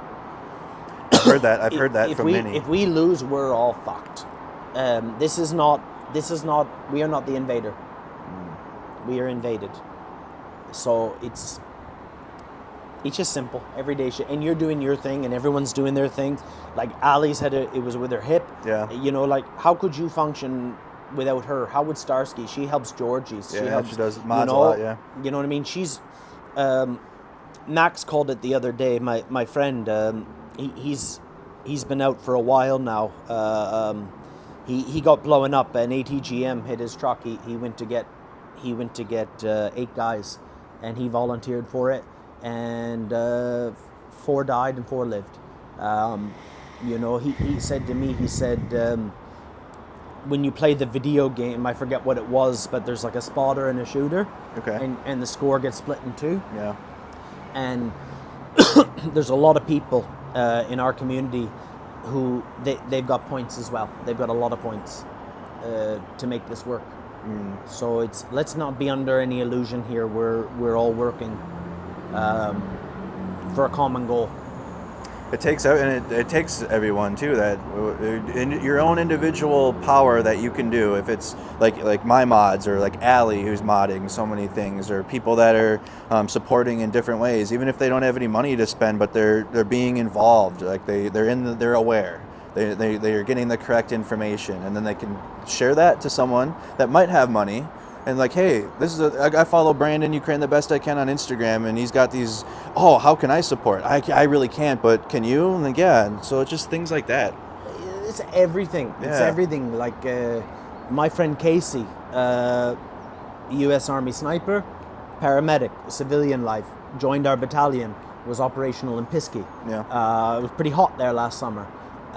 Then went on SSO and participated did the reconnaissance work in Kharkiv, and then counterintelligence. No, it's all cancelled, sent back to Kyiv, then took back Kharkiv. That's what he did in this war. We did couple YouTube videos. He arranged all the training in Texas for me. He taught me everything. He taught me. He brought me to Florida to do the TACMED course. He'll eventually have this set up in Texas where people can take this type of training. You know, he has 4 dogs. He was in Ukraine for 8 months until he had to go home. Who took care of his dogs? They share in the point score too. Yeah. Do you know what I mean? 100%. Because I love my dog more. Well, anyway. Yeah. What's your dog's name in case anyone Masa. Masa. Everybody- What kind of dog is it? Masa's got 19 different races. It's awesome. Her mother's mother that comes from a long line of sluts. And we adopted her. She was a year old from Latvia. Yeah. There was an organization in Sweden. You could get dogs from all over Eastern Europe. Mm-hmm. So I could read fluent Swedish in my first year, but I couldn't speak because I live in Stockholm and nobody talks to each other. It's the coldest place you ever been. But then when I got Masa, people would talk, and 1 minute turned to 5. So I passed a Swedish job interview within 4 months of having Masa, because I study hard. Yeah. And my pay went up 70% thanks to Masa because I could speak. My Swedish has declined horribly. Yeah. But with that dog, she's raised $15,000 for Ukraine on her own, Masa merch. We might get that back online again. Wow. You know, I don't want a javelin. I don't pretend to be anything I'm not. They made a chevron, a patch, you know. And people are mad about patches, you know, so people were buying Masa merch. I've talked to Georgies about this. You know, I had a lot of fun. That probably cost me a lot of support, showing my real life outside of Ukraine. You know, the hiking trip, that did very well, raised a lot of money for Blue Gula Billen. I showed all my training and what it was like going to Times Radio in London. I documented all that for my YouTube. Yeah. Those videos, they did okay. Yeah. It wasn't explosions, but I've talked to Georgies. Maybe after the war, we could do a series because he's from Latvia, and we'll go with Masa. We'll do like a few videos, and we'll try to track down her origin. That'd be a good idea. Yeah. Hell That would get different viewers because I have a lot of fun with people in our community. Yeah. You know, and they care about your welfare. They care about mine. Mm-hmm. Some of them are a bit too motherly. Oh, yeah, that's for sure. Yeah. Andrew's a growing man. He can do whatever the hell he wants. That is for damn sure. They're very caring, and I definitely appreciated when you started doing videos, because like I'm gonna be real, like I watched a lot of your combat videos, obviously, when you got blown up, and like it's like that. I knew what that was, but then when you started posting normal everyday life videos, I was watching those again. I was like, okay, I want to learn a little bit more about Brandon. I want to see what he's like, and it was just a really, really good treat to try to get that side of you as well, because I do know, like obviously your combat videos are gonna get views, and everyone's gonna. Well, that's a cool story, bro. Right. But I really, as someone that cares about you, like I actually really did enjoy. Thank you. Oh, thank you so much. So I really do appreciate that type of content, and I think the viewers do as well. The ones that actually care about you. I care. Like I don't know how the algorithm works. Sometimes I do the YouTube Shorts. Yeah. And I look at the views. You know, one of them got 3.5 million views. Oh, those are good. It got shut down, and all it was 15 seconds of carrying a casualty in Bakhmut Hospital, dropping them off, and I'm old school. I like the YouTube audience because they're older generally. Yeah. They're not TikTok yo-yos. Same. So I can use music. I grew up with my grandparents. Like He Ain't Heavy, you know, that's a beautiful song. You know, carrying a guy in, and I cry sometimes when I mean that. You know, when I think about like the love for our brothers, and I can be a bit more mature. You know, that got 3.5 million views. Then YouTube shut it down. One got 5 million views.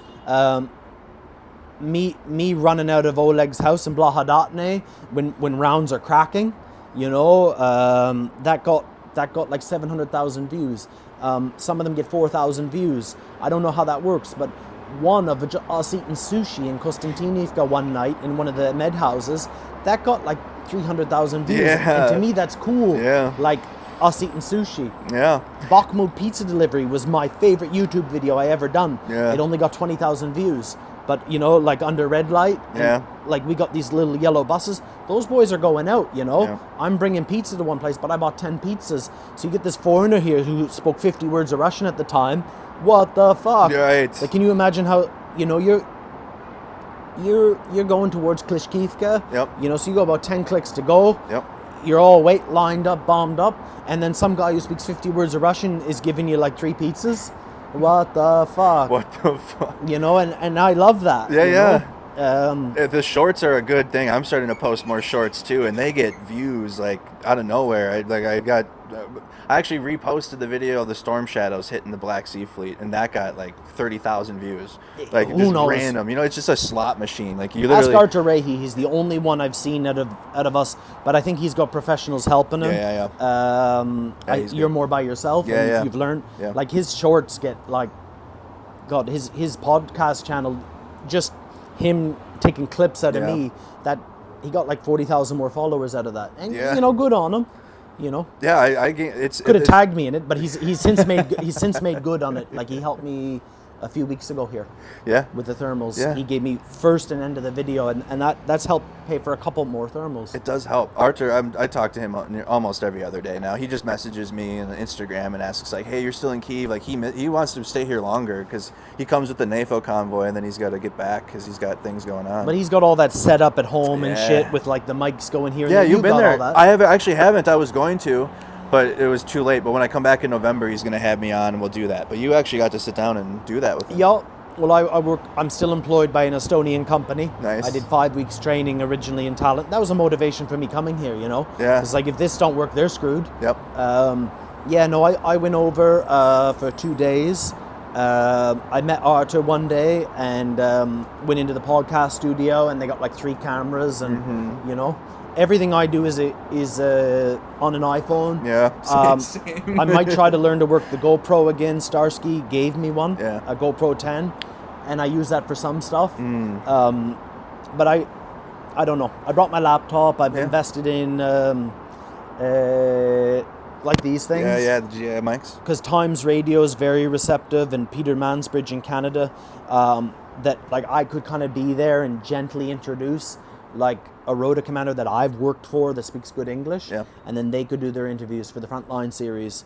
So like I invested in that. So like I brought my laptop now. So if we have internet, we could sit down and Times Radio, as big as they are, they're really big. Yeah. They were very accommodating with like, well, if we could do it on this date, but you know, we're open if it can be this hour or that hour. Wow, yeah. So that could happen. So I thought that was a good investment. Absolutely, especially since you're getting the opportunities and then you're getting results from them too, and you're getting your fundraising done.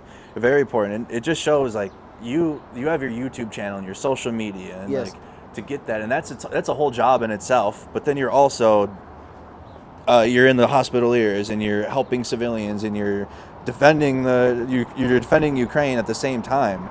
It's a lot. Like Well, it's this is not. So, how do I reconcile this with being in a medical battalion? This is what I do as a volunteer. And there's a young girl named Sophie who joined our battalion in an administrative role, 19, lovely yeah. girl. But she fundraises for Mavic 3s for her brother's unit, you know, because Ukraine's a free country. Yeah. You can do and say what you want, you know, and you just got to slam that on there. is that how that works? Huh? Yeah. I mean, this one's a 19. No, this is an 87. Wow. This is a Russian one. He don't need it no more. Okay. He doesn't need it. He don't need that anymore. There we go. So, like, I can teach people. Yeah. This is a cheaper alternative. Yep. It that can be for like 3,000 grivna. Yep.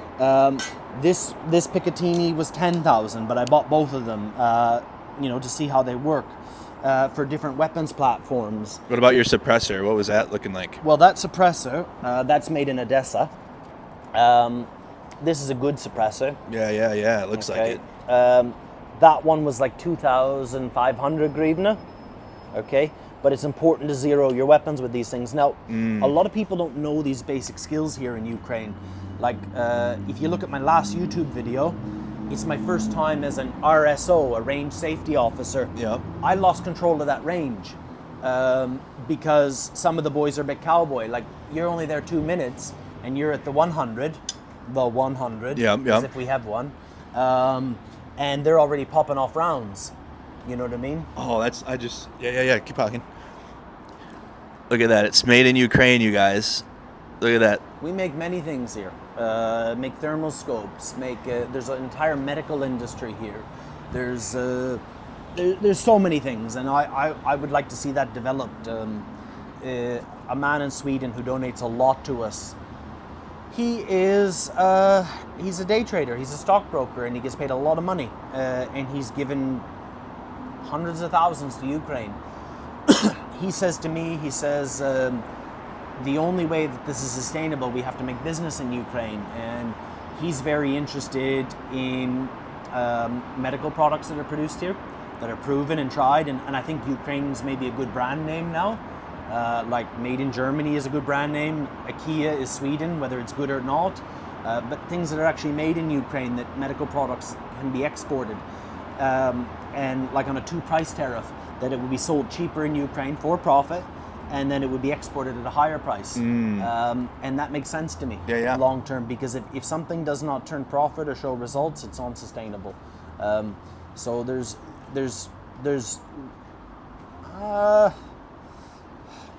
us poor people, we're poor for a reason, but there is some good rich people out there too. Absolutely. All right, let's take a couple of the viewer questions, and then we'll have Brandon give his final thoughts. And then, do you have time to go to breakfast this morning, or? Oh yes. Okay, we're gonna go get some breakfast after this, you guys. All right, so you guys are messaging. I find Brandon's accent hard to pin down. I thought he sounded from one of the Nordic nations. That was from that Indian dude. Do you want to talk about my accent? Yeah, sure. Yeah. So I grew up in a place called New Brunswick in Canada. A lot of the people are mix or max. A lot of them in places like Newfoundland, they sound a bit different. I joined the British Army when I was 20 years old, and a lot of them would make fun of me, constantly make fun of me. So I tried to learn to tone down my voice. I was a very sensitive boy, and I didn't, at the time we didn't have smartphones, we didn't have Skype. I talked to my auntie maybe once a month, and North Americans are quite loud. I remember I'd say hello and pull the phone away right away. Hi! I say water. I lived in England for a long time. Yep. A lot of the expressions I've learned in places I've lived. I guess unconsciously I would say it as it was learned to me, like in London. No, I mean. Yeah. I lived in Australia, in New Zealand. I spent about 6 months working in South Africa. Wow. I had not really returned to North America as an adult, very few times to visit family. I was a bad boy. Yeah. I joined the army in Canada I don't lie.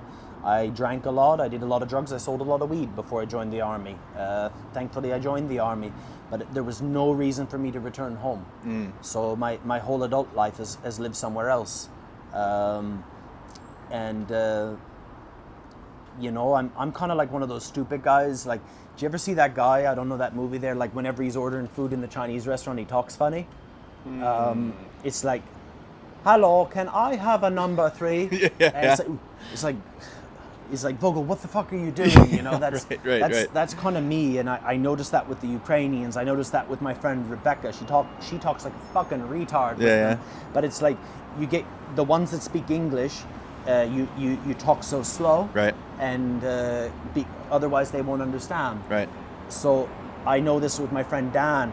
He's been here since almost the beginning, and when he talks to me on the phone, I can tell that he works with only Ukrainians. You know what I mean? Yep. So even here, I notice. It's being a chameleon. It's a bad habit. Habit. It can be, but it can be good too, because it helps you understand the language a little more. Like I kind of like, even I don't speak any Ukrainian, but when I'm trying to translate, I try to write the words so I know that they'll translate properly now. So like I know how to write words in English to where it'll make sense when they show up in the Ukrainian translation. I kind of have to word it differently, say things differently, and I'm recognizing that. So I understand completely when you try to chameleon to the people and then you pick up what their isms are. Brandon, Mitchell, and Andrew, great guys, cut from the same cloth. Frank discussion. Brandon tells it how it is. Don't fuck with Ukraine. Vladimir Putin. I'll get canceled after the war. He's prepared for it, you guys. He's going into it knowing Ukraine will win this war. I'm convinced of it. Ukraine, EOD. EOD. That's Harley.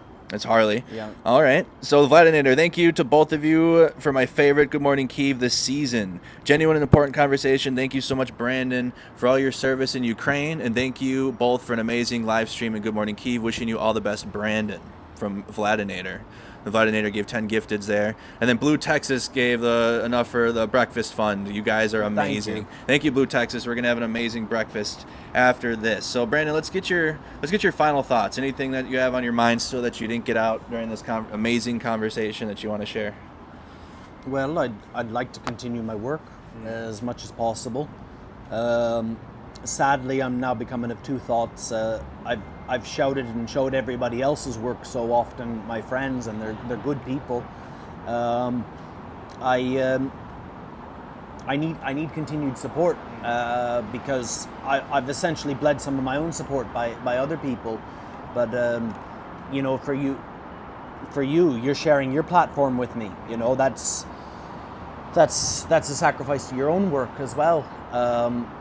But I just want to be able to continue my work, to do my job. I'd be grateful for support. If you watch and only if you believe in it, you know, like if you believe in what NAFO does, which I do, you should support what you believe. But you should not support by emotion. You know, someone said to me, oh, we need to help her, my friend Rebecca, because she's a nurse. There's a lot of paternal feelings there. She does amazing work and she should be supported. But also, if drones appeals to you, if that's what you understand or you want to understand, maybe you should follow that pathway. If you believe in tourniquets, you should support her. You know, someone said to me the other day, it's like, you should buy Joe this. Why should I buy Joe that? Right. Is he going to use it because you see him and you like him? Or should try to make decisions out of logic. I think everybody who follows our channels, you really got to get onto Instagram, start watching the other volunteers, and maybe don't make a decision what you want to support right away. Watch someone for a week or two, watch these other ones, and if that's what appeals to you, if that's what makes sense to you, you won't go wrong. But I think supporting Ukraine or whatever you choose just purely out of emotion, because I'm Brandon, you know what I mean, or he's Harley, or she's Rebecca. These are foreigners who speak English, right? So like, people sadly don't have access to as many of the Ukrainians. Watch and make decisions out of your decision process, whatever you want to support, because I think this is going to go on for a couple more years. To wrap it up, your decisions will be clearer in a day, in a week, rather than on the moment, on impulse. I really need support. I'm asking for support. It's increasing again, but I can only do with what I have to work with and the time, and things are changing all the time. You've learned so much in this war yourself. I have. We have rather educated community. Take time with your decisions, because you have the luxury of time, whether it be a day or two. Getting this on someone's leg, there's not so much time. This took time, you know, to get thermals right, to get it better. The night vision. NAFO is a well-oiled machine that could always be better, but it's getting better, and it took time. So if you feel something, just watch it and sleep on it. Perfect way to put that. Thank you so much, Brandon, for being an amazing guest here on Good Morning Kyiv. We had an amazing conversation. This is probably going to be the #1 now, Good Morning Kyiv, which is great. In the next 10 minutes, after we end, I will put Brandon's whole He has it. It's in his description. I will just copy paste it and put it in our description. So if you're watching this after the fact, because I know it's like the middle of the night in America right now, so when you wake up, it will already be there for you. So when we're talking, you can find it pretty quickly.